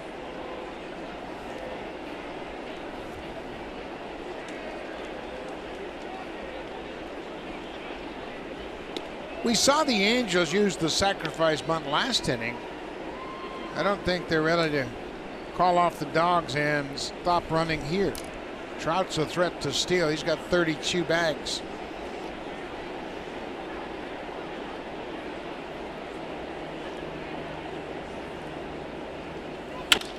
Another hard hit ball by Trumbull, and that's going to split the outfielders and go all the way to the wall. Mike Trout's being waved around third. Reyes will not have a play as Trout scores for a second time. He's got 99 runs scored for the season. And another extra base hit for Mark Trumbull. That's 4 of them, and it's only the 6th inning. 3 doubles and a home run. John Gibbons can only look on as the Angels are now pouring it on. Sinker that stays up and over the middle of the plate. A good hitter and a hot hitter is going to hit that one every time. Trumbull mashes his ball. Different sound to the crack of the bat when Trumbull hits it, and there's a great depiction of Trout's speed. Scores all the way from first.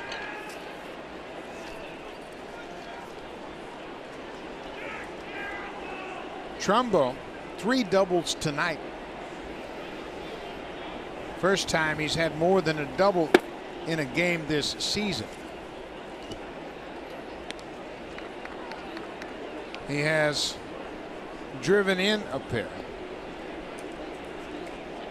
Josh Hamilton has 3 hits. He's driven in 4 and got a chance for another.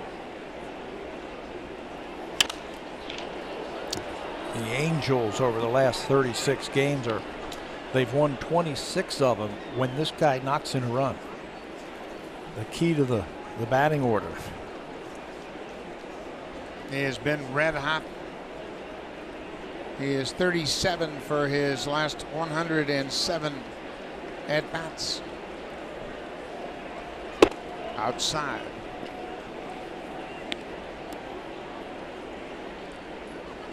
Josh Hamilton's season high for RBIs is 5. He's had 1 5 RBI game. That came against the Cubs in Chicago on the 10th of July.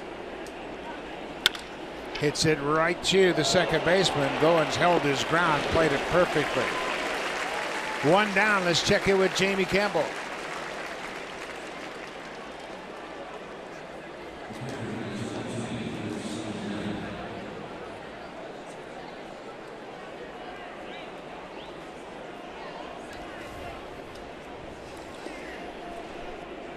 Chris Davis is 2 for 2, including that home run. Davis has 126 RBIs. What a season he has put together. Infield is drawn in for Chris Iannetta. Iannetta, he's got a single and a double.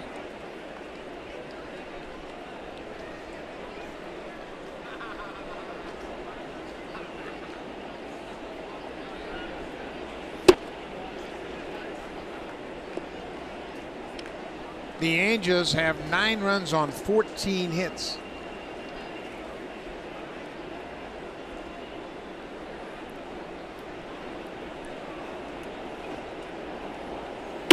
Upstairs.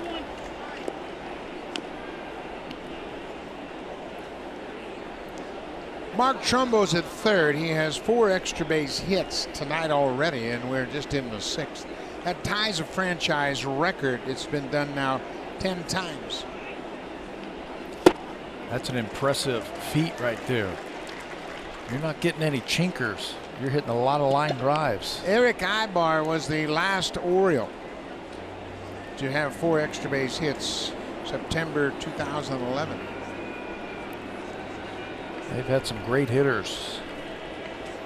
And he's going to have 1, maybe 2 chances to break that record of extra base hits in a game by an Angel. That's a season high for the Angels. The previous high was 3. Mike Trout had 3 extra base hits against Seattle in May. There's a high, deep drive to left field. Rajay Davis just watches as this one is out of here. Chris Iannetta with a 2-run home run, the 4th home run the Angels have hit tonight. That might have been the highest home run that I've ever seen hit in this ballpark. He got underneath that one and skied it to left field. And it just carried right out of here. Another 3-run inning by the Angels. Watch how high this ball is by Iannetta. Rajay Davis has plenty of time to get over there and then says, okay, I got a shot. No, I don't. It's out of here. Another extra base hit. 11 runs on 15 hits. Look how high that, look and see how high he was looking up. Like he popped it up over the 328 mark.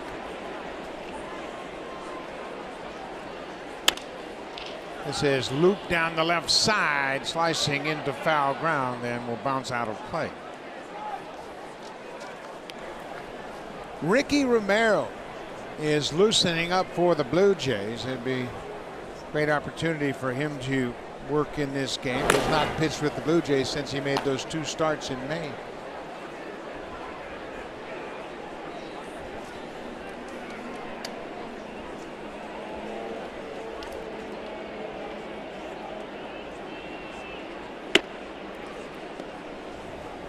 The Angels have 15 hits. We're in the top of the 6th. Their season high for hits in a game is 20. That came against the Mariners at home on June 17th. I told you that this team came in here hot offensively. And they are staying hot.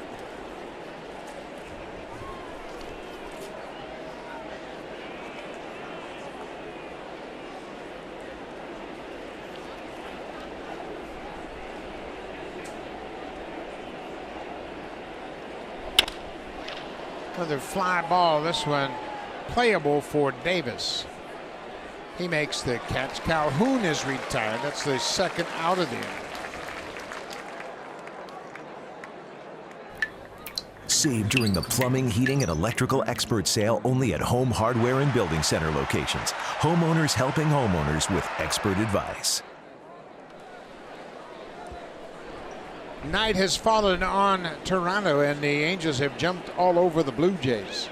They lead it 11-4 as they bat in the top of the 6th. Grant Green, the second baseman. Green has gone 1 for 3 with an RBI single.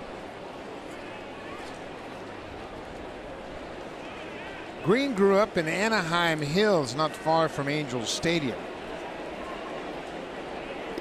He went to college at USC, Southern California, and then he was drafted #1 in 2009 by Oakland. Very high draft pick. Gave up on him this year, sent him to the Angels for Cayespo. Bouncing ball, Goins near second. In time, nice play by the second baseman. That ends the inning, but the Angels get 3 more in their half of the 6th.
contestants 24 hours a day for 12 days straight. 8 p.m. on City. Million-second quiz where time equals money. All right, now the Blue Jays are running out of time as they bat in the bottom of the 6th. They trail by 7. Angels have taken an 11-4 lead. The big bats of the Angels have gotten off to a great start. Mark Trumbull has 4 hits. Josh Hamilton, who bats right behind Trumbull, he has 3 hits. Rajay Davis trying to get things going here in the 6th. And the guy who hits behind Hamilton's had 3 hits. Chris Iannetta in the middle of their lineup doing some damage. How many extra base hits do they have? 1, 2, 3, 4, 5, 6, 7 between those 2 players.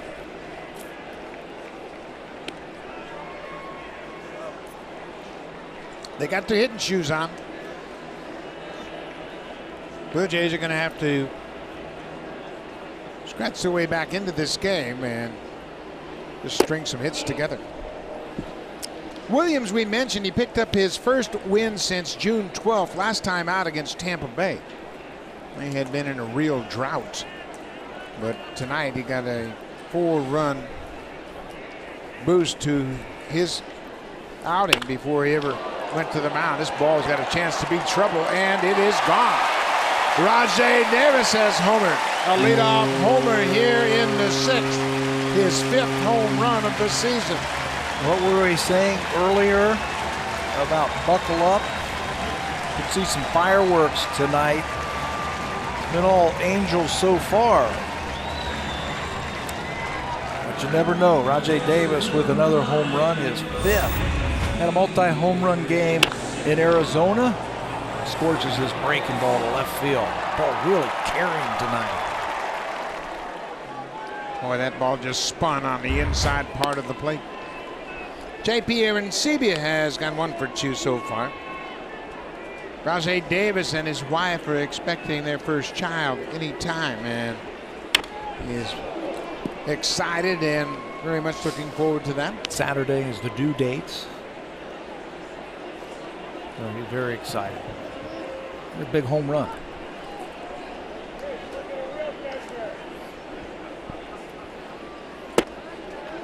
Two balls and a strike to the Blue Jays catcher.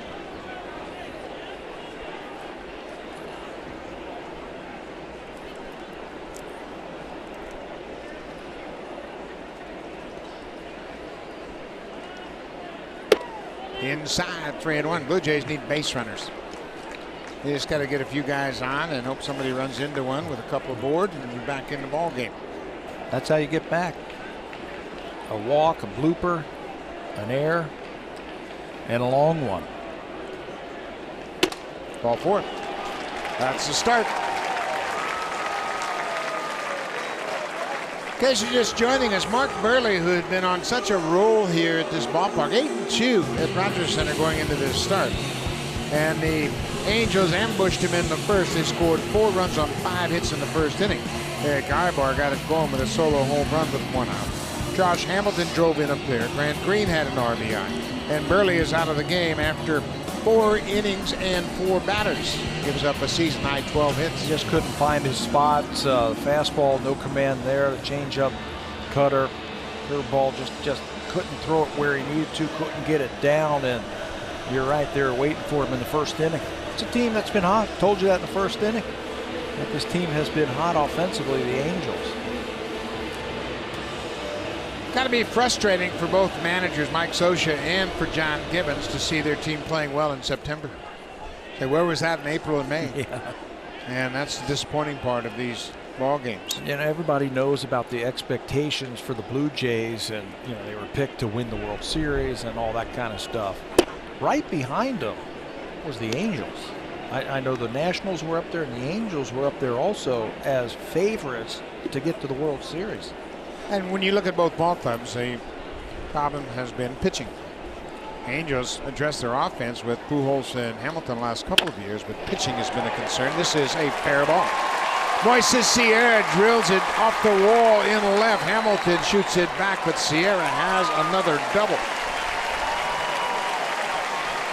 2 on, nobody out. Now time for the drive of the game, brought to you by the 2014 Honda Odyssey, the world's first minivan with a built-in vacuum. Honda, the official vehicle of the Toronto Blue Jays. We've got to make a tape to this and send it to Anthony Ghost because this is our drive of the game. It's also his first Major League Grand Slam home run. Ghost, the drive of the game and the Grand Slam all in one tonight. A big hit for Anthony Ghost. And just to show how versatile he was, he bunted in his next at-bat, so he's 2 for 2. He's got a long ball and a short one. A little stall tactic now from Iannetta because that might be it for Jerome Williams. Been hit hard again here in the 6th inning. Michael Kahn is up, and that's it. Yep, Mike Scioscia's not messing around. He's got Michael Kahn ready, and even though he's a right-hander, the Angels have just one left-hander in the bullpen, so he's going to use a right-hander at this point, middle of the ball game. So Williams is out of the game. Anthony Ghost is the batter. Michael Kahn will face Ghost when we come back to Rogers Center.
Sportsnet 590, The Fan.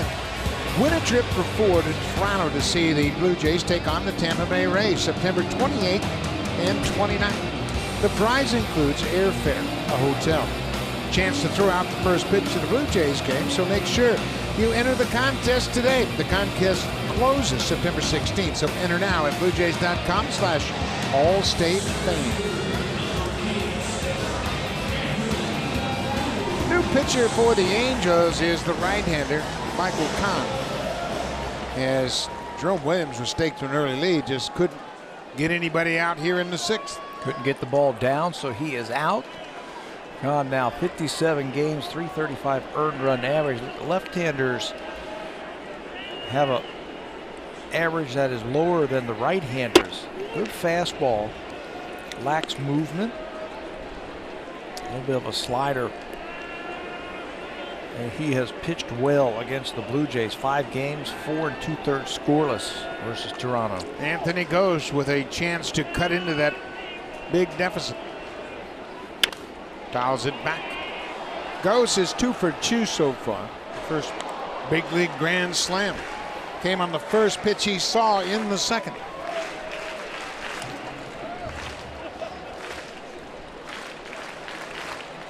So he has shown him the home run. He's shown him that he has speed. Now, how about a nice little line drive? How about a triple? Just to watch him run. Fouls it back. Got beat by that fastball. He's got a good fastball. That one was 96 miles an hour. Pretty straight.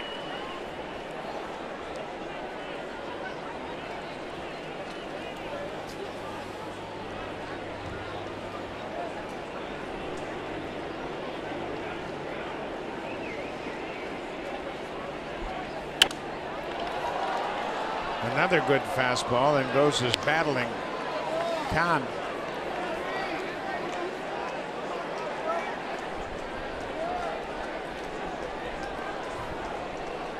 Anthony's 23 years old. Certainly has a lot of upside. Loaded with athletic ability. Khan and Ionetta trying to resolve this at bat. Went back door with a breaking ball and missed. Yeah, his breaking ball, Slurvy's type of slider. He's going to have to stay on top. And that has been the pitch that has really hurt Ghost in his young career. That breaking ball that breaks out of the strike zone.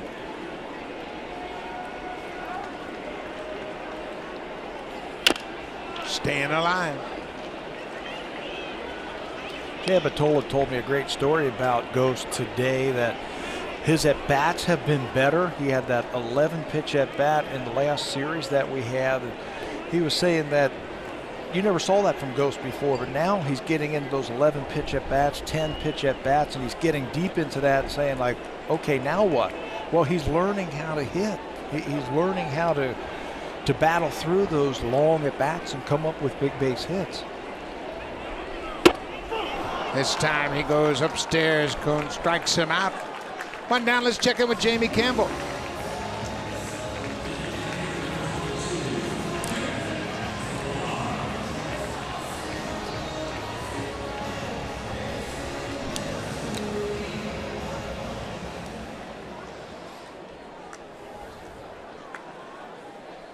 Zach McAllister was the starter for Cleveland in that game. He is since out of the ball game. Cleveland won last night, Kansas City. Wasted an opportunity in the 9th inning to come back and tie that game. Kevin Pillar grounds it to third. A run will come in. Aaron Sebia scores. Pillar picks up the RBI, but he's thrown out at first. You know, it's not just the wild card that the Indians are back into. They're only 4.5 games behind the Tigers in the Central. Boy, the Tigers are sputtering a bit right now. Of course, last time Miguel Cabrera got ejected in his first at-bat. Max Scherzer, in his third attempt to win his 20th game, ended up with nothing once again. He's stuck at 19. But the Tigers, they're 4.5 up. They've lost 3 in a row, and you see the Indians are right there. The Royals, boy, what a story that would be if they could hang on and make a run here in the postseason. Lots of great baseball coming up. Detroit right in the midst of things. Cleveland, of course, they play the Royals. They finish up the series on Wednesday. Then they go to Chicago for a 4-game series against the White Sox, and then right back against the Royals in Kansas City. And then Cleveland gets a big break. They've got Houston at home for 4 games. The White Sox twice more, and Minnesota for 4. At Minnesota end the season. Their schedule is kind of easy, if there is such a thing for a pennant contender in September. Kansas City, after this Cleveland series, will go into Detroit for 3 games. We mentioned the Cleveland Indians come to their place, and then Texas, and then they go on the road to Seattle and Chicago.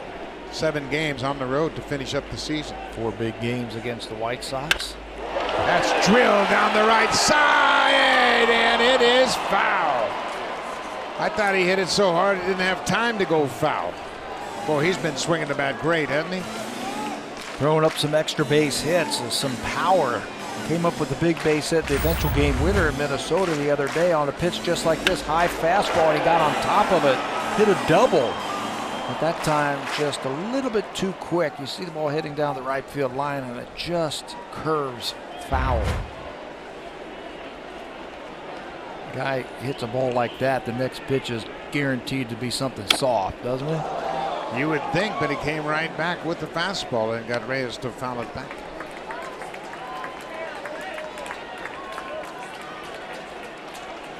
Ryan Goins on deck.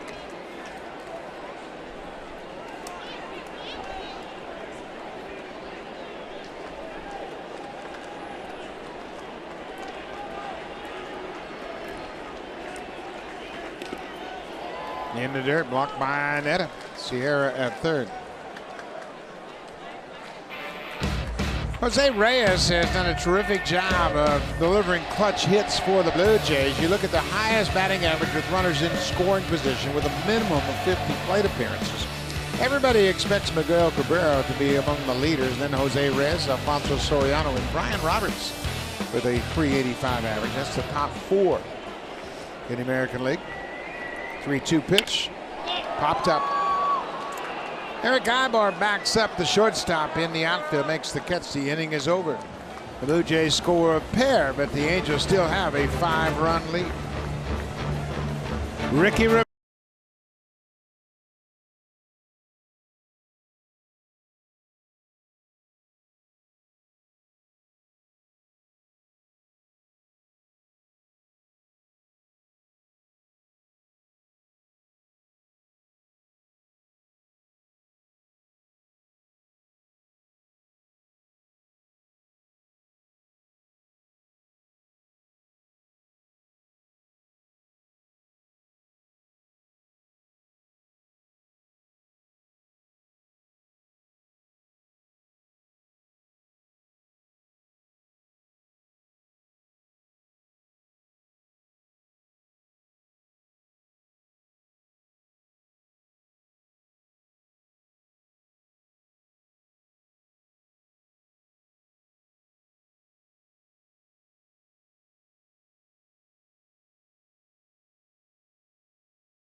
Ricky Romero will make his first relief appearance after 127 Major League starts.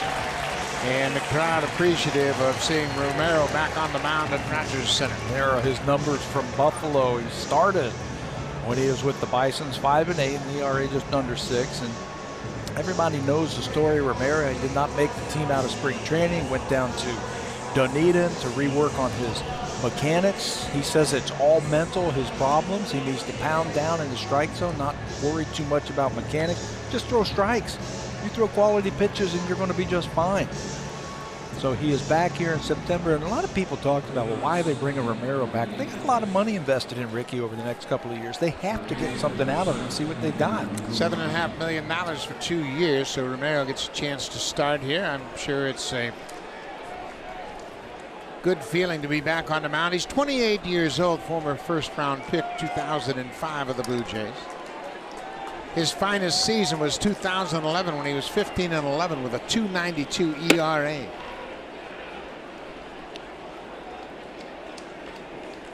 At Buffalo in 22 starts, he was 5-8 with a .578 ERA. Andrew Romine takes one downstairs. It's 2-0.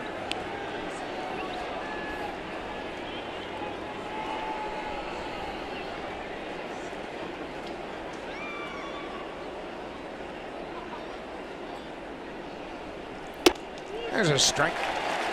And you can hear the crowd reaction. Ricky, a very popular Blue Jay, and rightly so. He was a leader of the pitching staff. 2010-11, had a fall off in 2012, and there's another good fastball. Yeah, once Sean Markin was traded away and Roy Halladay was traded away, Ricky was the opening day pitcher. He was their #1 starter for a couple of years.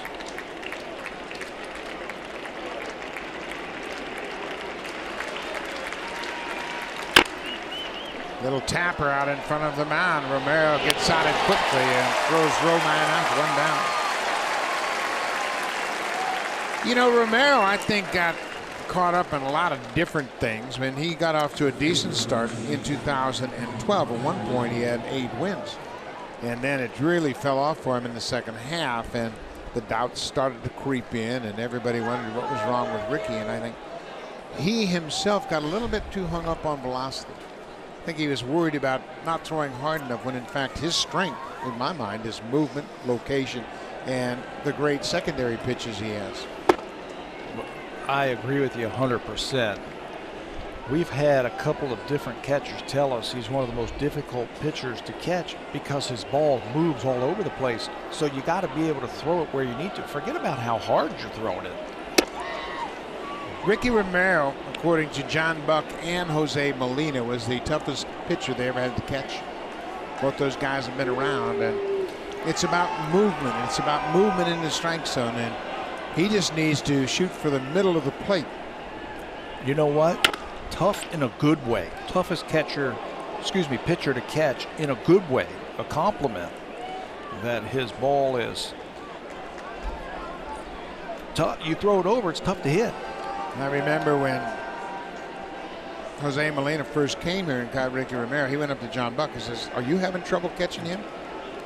He said, "Absolutely." You can see the ball diving. It's 93, but it plays a lot harder than that. Sometimes you wish pitchers could hit against themselves just to see how good they are. There's so many doubts built into the game and so many negatives as part of the game that if you stand in and face yourself, if you were Ricky Romero, I think you'd be impressed. Yeah, you don't have to be perfect. Big strikeout for Romero. Getting back on track. He's retired the first two here in the seventh. Looks like a curveball, and he's got a late breaker, and it's sharp. Well, that's a changeup grip right there. It looks like a curveball. Watch how that ball goes down and in. That's what I mean about how tough he can be. Yeah. Ibar goes after the first pitch. Two great pitchers, Jim Cott, Johnny Sain, and Tommy John, all talk about pitching to the middle to begin and work your way to the edges. I think it's a philosophy that has really been lost in this day and age. Pitchers want to make a perfect pitch on the first pitch, and they find themselves behind. 0-1. Hit hard. Nice hop for Reyes. Ricky Romero is back in the big leagues. 3 up, 3 down against the Angels. We'll go to the bottom of the seventh. It's 11-6, Los Angeles.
Smooth spiced rum. McCarty is a proud partner of the Toronto Blue Jays. We've got to give it to Ricky Romero. First of all, Smooth back into the big leagues, and Smooth, he has a 1-2-3 inning, a strikeout, and then this harmless ground ball to shortstop. A good start for Romero as he works his way back to the big leagues. Small step, but a very important step for Ricky Romero. Had a good inning. Pete Walker with some encouraging words for Romero. New pitcher for the Angels is Buddy Brashears. Brashears, the left-hander, the only left-hander they have in their pen, making his 17th appearance. Not a problem with right-handers, though. You would think that the only lefty would have problems with the righties. They're hitting .077, just 1 for 13.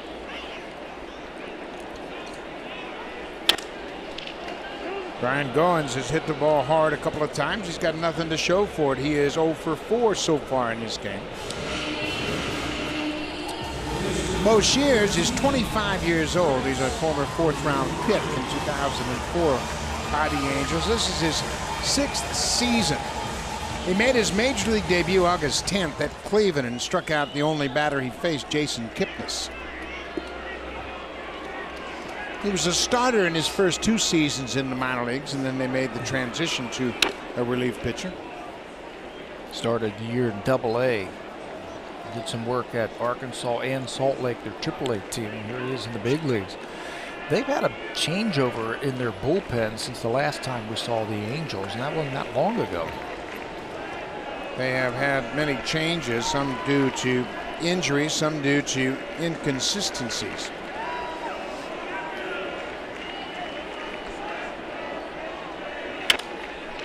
Laurie reaches for it and pops it up right over the mound. The shortstop Ibar takes charge and makes the catch. 2 down. This copyrighted telecast is presented by authority of Rogers Blue Jays Baseball Partnership and may not be reproduced or retransmitted in any form. Any accounts and descriptions of this game may not be disseminated without the express written consent of Rogers Blue Jays Baseball Partnership. Beautiful shot of CN Tower tucked around all those buildings in downtown Toronto. 2 down. Bo Shears went to Calhoun Community College in Decatur, Alabama. Well, you say, well, that probably doesn't have too many former players that made it to the big leagues. Well, how about J.J. Hoover of the Reds? The big J.J. Hoover. He's having a heck of a year again. This is popped up. Center fielder Colin Cowgill gets there and retires Lynn. Quick inning for Bo Shears. Takes him just 6 pitches to retire the side in order. Ricky's back for a 2nd inning.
Presented by New Era. Come see the future of Canadian baseball September 20th through the 24th right here at Rogers Center.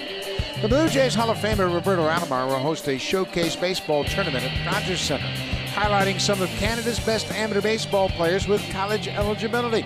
Gareth Morgan, an outfielder, and Josh Naylor, a first baseman, have been selected to represent the Ontario roster. Tournament passes are now available at bluejays.com/T12.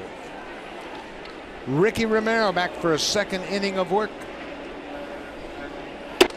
Retired the side in order. A little different caliber of hitters for Romero this inning. Mike Trout, Mark Trumbo, and Josh Hamilton. This should be very interesting. The best hitters that the Angels have to offer. Ball on his strike. Mark Burley back on the bench. He had a rough start to this ball game. Gave up a season-high 12 hits, 8 earned runs. Burley's ERA started at 3.88, ends up at 4.18. Trout gets jammed and fights it off. Shortest outing of the season for Mark Burley also. He did 4 1/3 innings at Detroit. That was way back on April the 10th. Yeah, he has been very consistent, and this certainly was the exception to the rule for Burley.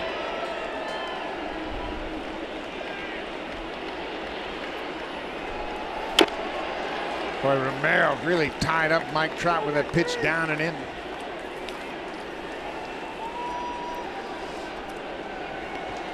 You don't have to throw it through him. Make a pitch.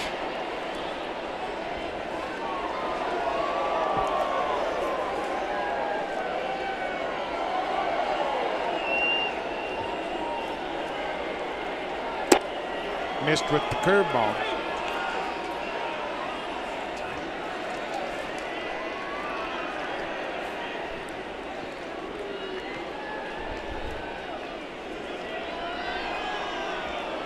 Full count.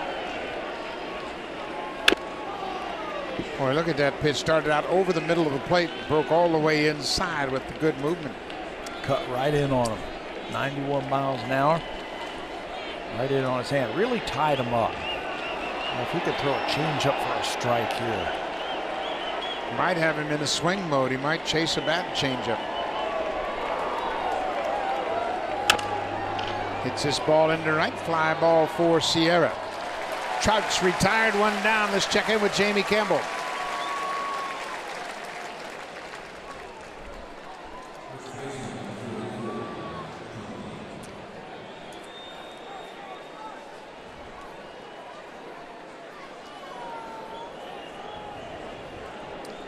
Buchholz threw 74 pitches, 44 strikes in that outing. He goes up against David Price, who has allowed just 2 hits over 7 innings, but 2 runs.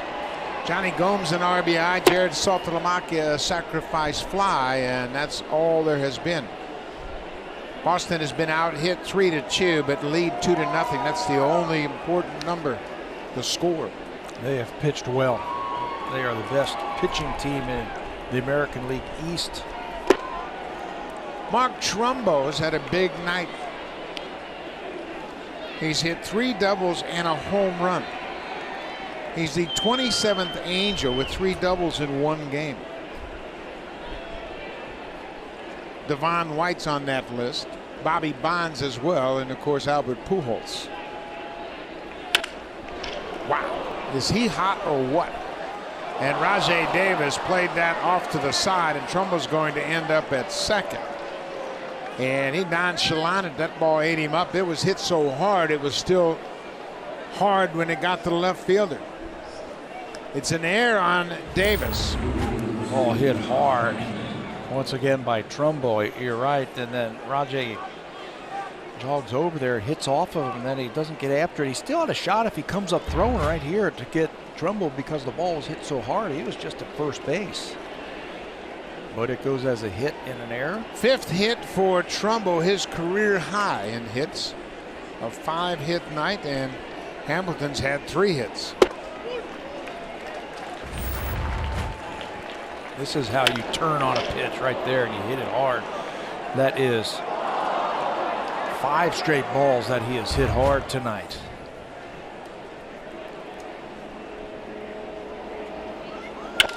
Hamilton lifts it into center field. Should be an easy play for Ghosts. He moves over to his right, makes the catch. Trumbo holds his ground at second. 2 down. So Ricky Romero gave up a single to Trumbo. Now he'd love to end this inning right here and keep Trumbo at second. Chris Ionetta's had a big night. Ionetta's had a 3-hit night. Single in the first, doubled in the fifth, and homered in the sixth.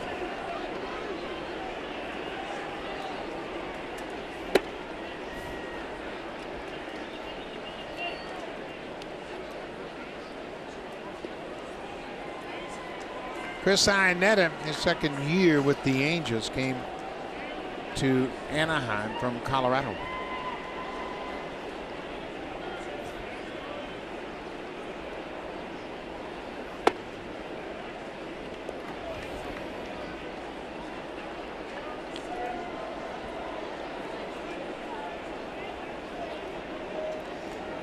Next year, of course, the Blue Jays are going to have to rebuild their rotation once again. You would think that R.A. Dickey and Mark Burley are going to be in the rotation. I think the rest of the rotation is up in the air, but I think Ricky Romero is going to be in contention for a spot. All question marks, for next season. Burley, Dickey, and then a lot of candidates. For this year, though, you got to give him a start, don't you? At some point, somewhere. Well, Rogers earns another start the way he's pitched. He's got 15 consecutive scoreless innings. I think you could pick your spots, and certainly we've talked about the schedule and how you want to make sure you put your best foot forward when you're playing those postseason contending ball clubs. And right now, at this stage, neither Ricky Romero nor Kyle Drabek would be put in that class, given the fact that they're just coming back from the minors. So you want to put guys that have been starting on a regular basis. Bounced in front of home there, and Sebia blocks it. But that's interesting. We talk about the Blue Jays and their schedule. Where are you going to find an opportunity to get Ricky Romero a start? When you think about it, the Blue Jays are running out of games. Angels, then you have the Orioles, the Yankees, the Red Sox, the White Sox. That might be an opportunity. Give them a spot start in that White Sox game. That might be it right there, the makeup game. Yep. Because you've got the pennant contenders. Every other game after this Angels series, except for the White Sox game, is against teams fighting for the postseason.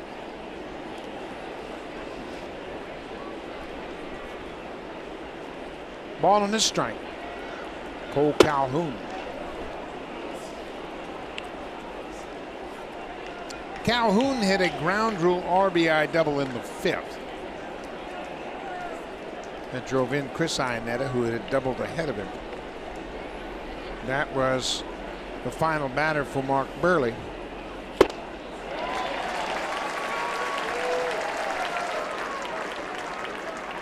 The Angels knocked Burley out in the fifth. Trumbo homered, Hamilton homered, Ionetta doubled, and Calhoun doubled.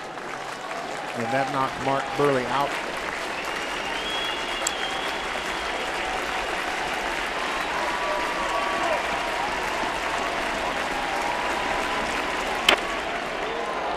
Calhoun fights it off. He's a good-looking hitter. He hangs in there tough against lefties. We mentioned he's hit over 360 in the big leagues this year against lefty pitching. Mike Scioscia talked about that, how he hangs in there against the lefties, meaning he doesn't leak that front shoulder out. He fouls off tough pitches. Right now he's choking up trying to make contact against Ricky. Got a piece of it.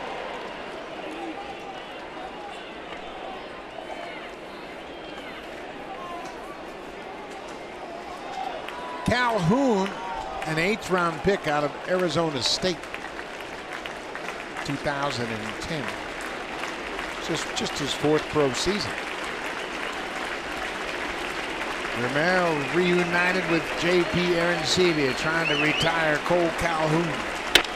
Calhoun hits it to right. That's going to be in front of Sierra. Plays it on the hop. Here's the throw to the plate. It is not in time. Calhoun with another RBI. Trumbo comes in to score. Calhoun his 2nd RBI of the night. That gives him 23 for the season. Mike Scioscia did not play him against left-handers Calhoun his first 5 weeks in the big leagues, but he's starting to play him now, and he's delivering. Delivered against Mark Burley, and now he delivers here against Ricky Romero. He has a 2-hit night, solid single to right field. Sierra has thoughts of trying to get the runner at the plate, but with a couple of outs, he's running on contact. You're not going to get him when you lay back like that. Grant Green, the second baseman, makes the first pitch strike.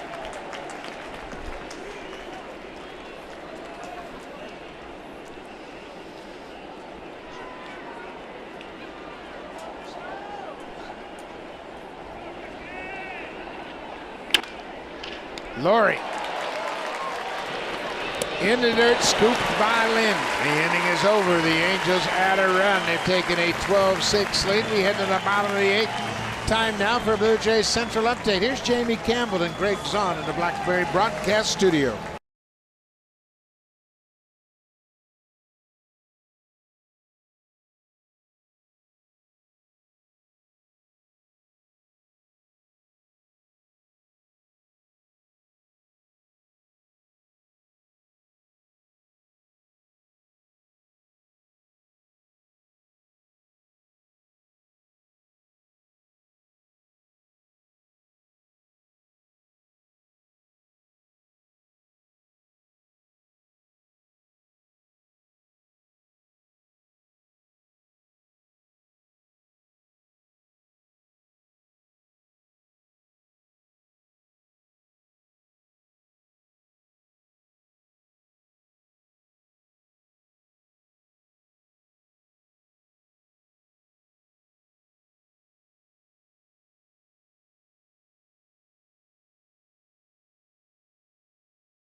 Top of the clock, 10 p.m. Eastern time on Sportsnet 1. It'll be Arizona at Los Angeles. The Diamondbacks take on the LA Dodgers.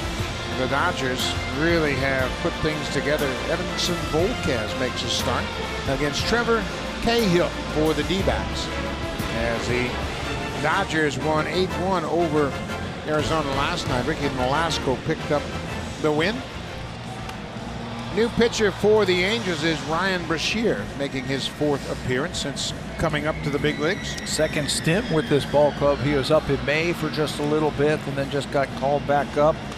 Threw a couple of shutout innings on Monday, a former 6th-round draft pick back in 2007. Sinker slider type of repertoire from the right-hander.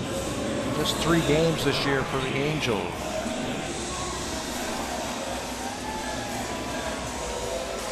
Freddie Boshears goes 1 inning in a perfect inning. Ricky Romero talking with Mark Burley, and Ricky had a good outing. The air cost him a run, but he had a 1-2-3 first inning of work.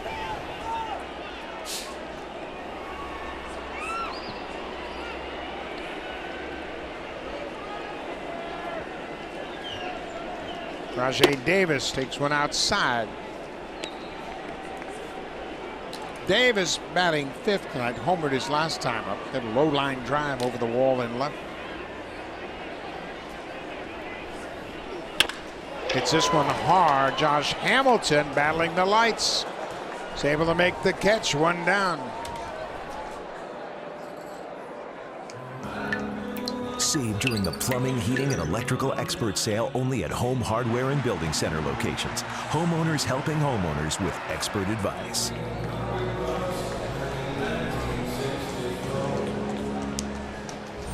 Josh Hamilton has been challenged out there.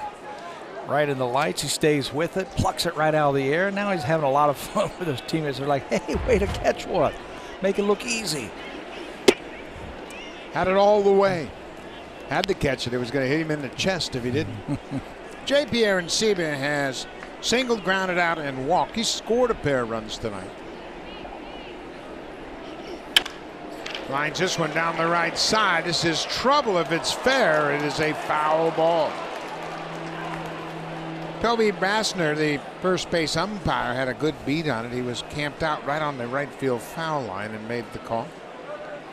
And Arencibia just missed an extra base hit. Blue Jays have 9 hits. They have been out hit 18-9 by the Angels. The season high for the Angels in hits is 20.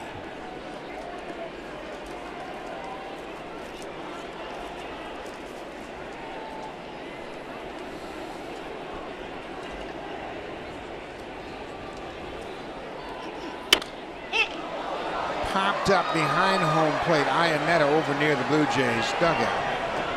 It's out of play.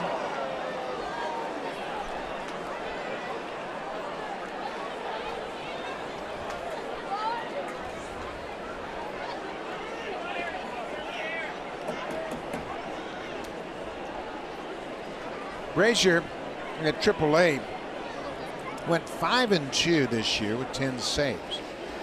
Had 57 strikeouts in 56 2/3.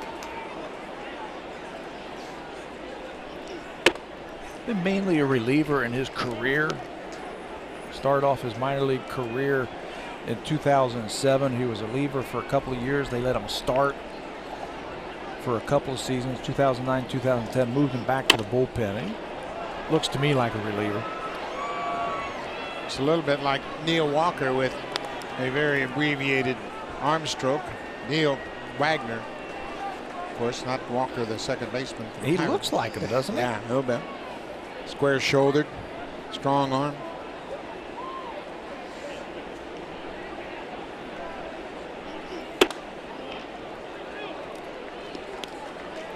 Doesn't look like he has Neil Wagner's fastball either, or his split. There he is. Don't you think they look the same? Kind of similar. They're both right-handed. There it is. Arencibia hits a high fly ball that Hamilton waits on. 2 down. Let's check in with Jamie Campbell.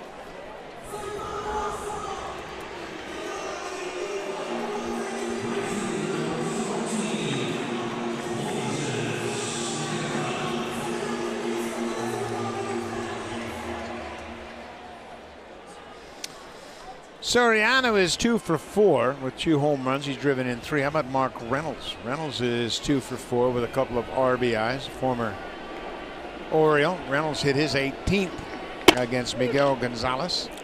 He's been working with Kevin Long, I've been reading, and he's getting some results. Kevin Long, the hitting coach for the Yankees.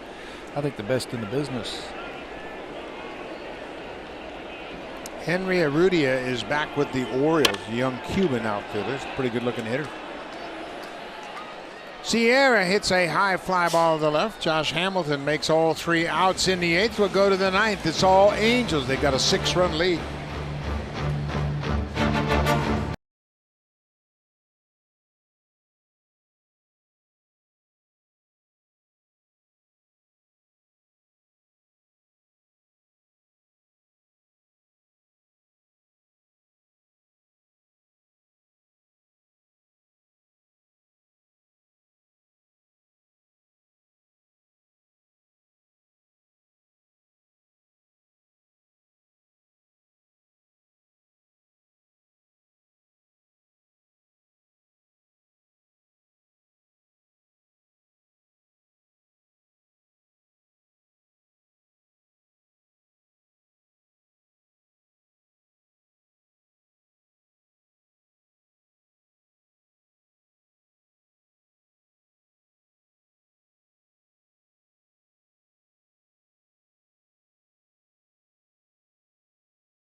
Game, you'll be joined with Connected East Ontario, West and Pacific on Sportsnet 360. It'll be Blue Jays Express, and on Sportsnet, one more baseball.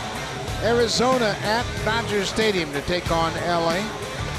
And lots more coming up. Make sure you stay tuned for Connected. Coming right up after this game, Luis Perez making his second appearance since coming back from the minor leagues. Yeah, last worked in that series in Arizona when the Blue Jays were just there on September the 4th. He ended up picking up the loss in that game, just 2/3 of an inning.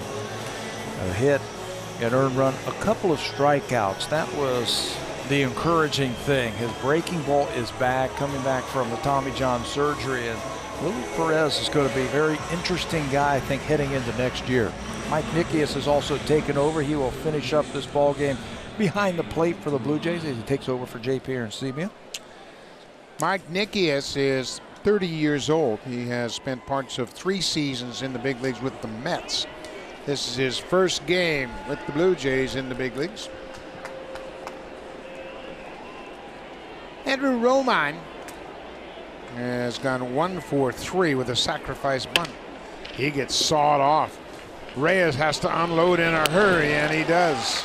Perez got deep in the kitchen of Romine. Yeah, that's why I think he's going to be an interesting guy. Reyes has to play deep. Shows off that arm strength, throwing on the run and accurately over at first base to Adam Lynn. But Perez was one of the Blue Jays' better left-handed relievers last season before he got hurt, missed all of this year. He's going to fit prominently, I think, in the bullpen next year. No question. He's got a good arm, healthy, confident. And what is he just learning to do right now? Learning how to pitch. He's learning how to pitch. Well, we had a great conversation with him in Minnesota, didn't we? Sitting on the bench talking about big hitters like Chris Davis and David Ortiz. Off the end of the bat. 2 ground ball outs. He also said one of the hitters who has helped him the most as a pitcher was the ex-ball player Fernando Tatis. If you remember Fernando Tatis, he was a big home run hitter from his homeland. He told him that hitting is hard. Up and in, down and away. That's what he's working on. That's what he calls Pat Henkin, the bullpen coach. He calls him up and in and down and away because Henkin's constantly preaching to, hey, Louie, throw it up and in, down and away soft. You'll be good. And but you ask him, you say, what do you think of that? He goes, it works. Pat Henkin utilized that to a Cy Young Award. 2 outs. Eric Ibar. He got the night off and running for the Angels. He had a solo home run off Burley in the first with 1 out. That started a 4-run first inning.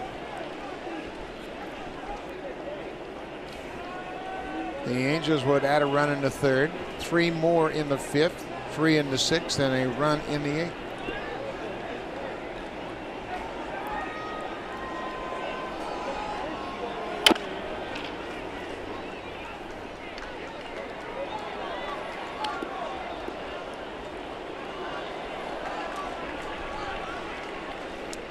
First of 3 against the Angels. We'll be right back at it again tomorrow night.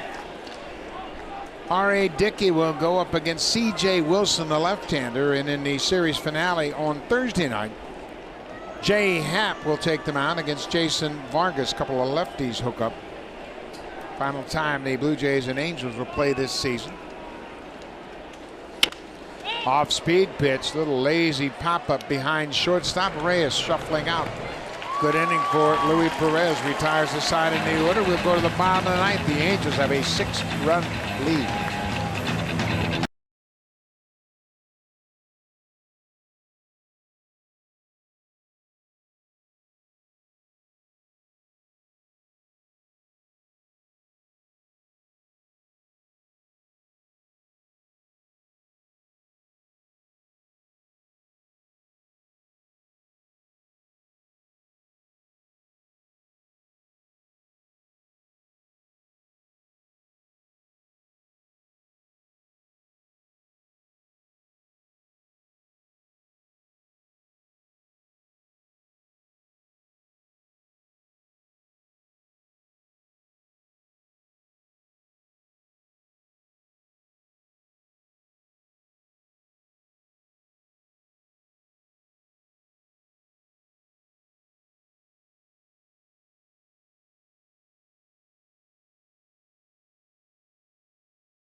final time. It all starts Tuesday, September 17th. 3 night games, all beginning at 7:07. The last time you'll get to see Mariano Rivera pitch in person here at Rogers Center. Late Mariano will retire after this season. For tickets, call the Blue Jays at 416-341-1234. You can always log on to BlueJays.com and order your tickets online, or stop by most Rogers Plus locations and pick up your tickets to see the New York Yankees at Rogers Center for a final time. The New York Yankees will open up the 2014 home schedule for the Blue Jays. First, a quick trip down to Tampa to start the year. Anthony Gose hits it off the end of the bat. Long run for Josh Hamilton. He slides and makes the catch. Josh Hamilton has recorded the last 4 outs in left field. Time to pick on somebody else. He's had a line drive in the lights. He made the catch. He had a nice high fly, easy ball by Aaron Sevilla. Then Sierra to his right. Now he gets a sliding ball to his right towards the foul line. 4 in a row.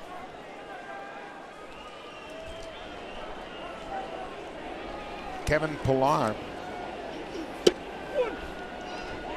Kevin's gone 0 for 3. Picked up an RBI with a ground out in the 6th inning. His 8th RBI of the season.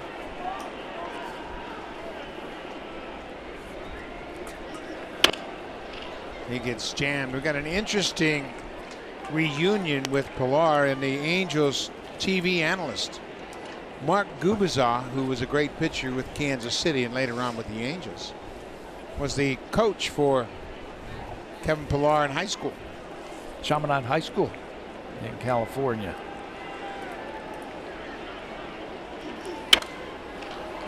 Gubicza was excited, and there's Mark sitting in the booth. He works with Victor Rojas, and Gubicza was excited to see Pillar get his first big league hits, get the hit in Yankee Stadium. His daughter actually told him, said, Kevin's up, and they ran and they watched it on television. Got a chance to watch that. Pops this one up, left side of the infield. Shortstop Ibar calls for it. Pillar's retired, 2 down. Blue Jays down to their last out. You know, another interesting thing about that, their rival back in the day back there, Chaminade's big rival was Calabasas High School, coached by, you know who? Brett Saberhagen. Yep. How about that? Teammates and pitchers in the Royals rotation in the heyday when they won the World Series in '85. Saberhagen and Gubicza, Danny Jackson, of course. Reyes hits the fly ball to right. This should do it. Calhoun makes the catch, and the Angels win the opener. 12-6. They pound out 18 hits. Mark Trumbo becomes the first Angel ever to get 5 hits in a game and score 5 runs. He had a big night. Game 2 tomorrow night. Ari Dickey will go to the mound. Stay tuned. Connected coming right up on all 4 channels. Blue Jays Express on Sportsnet 360. More baseball on 1, top of the hour. Thanks for watching.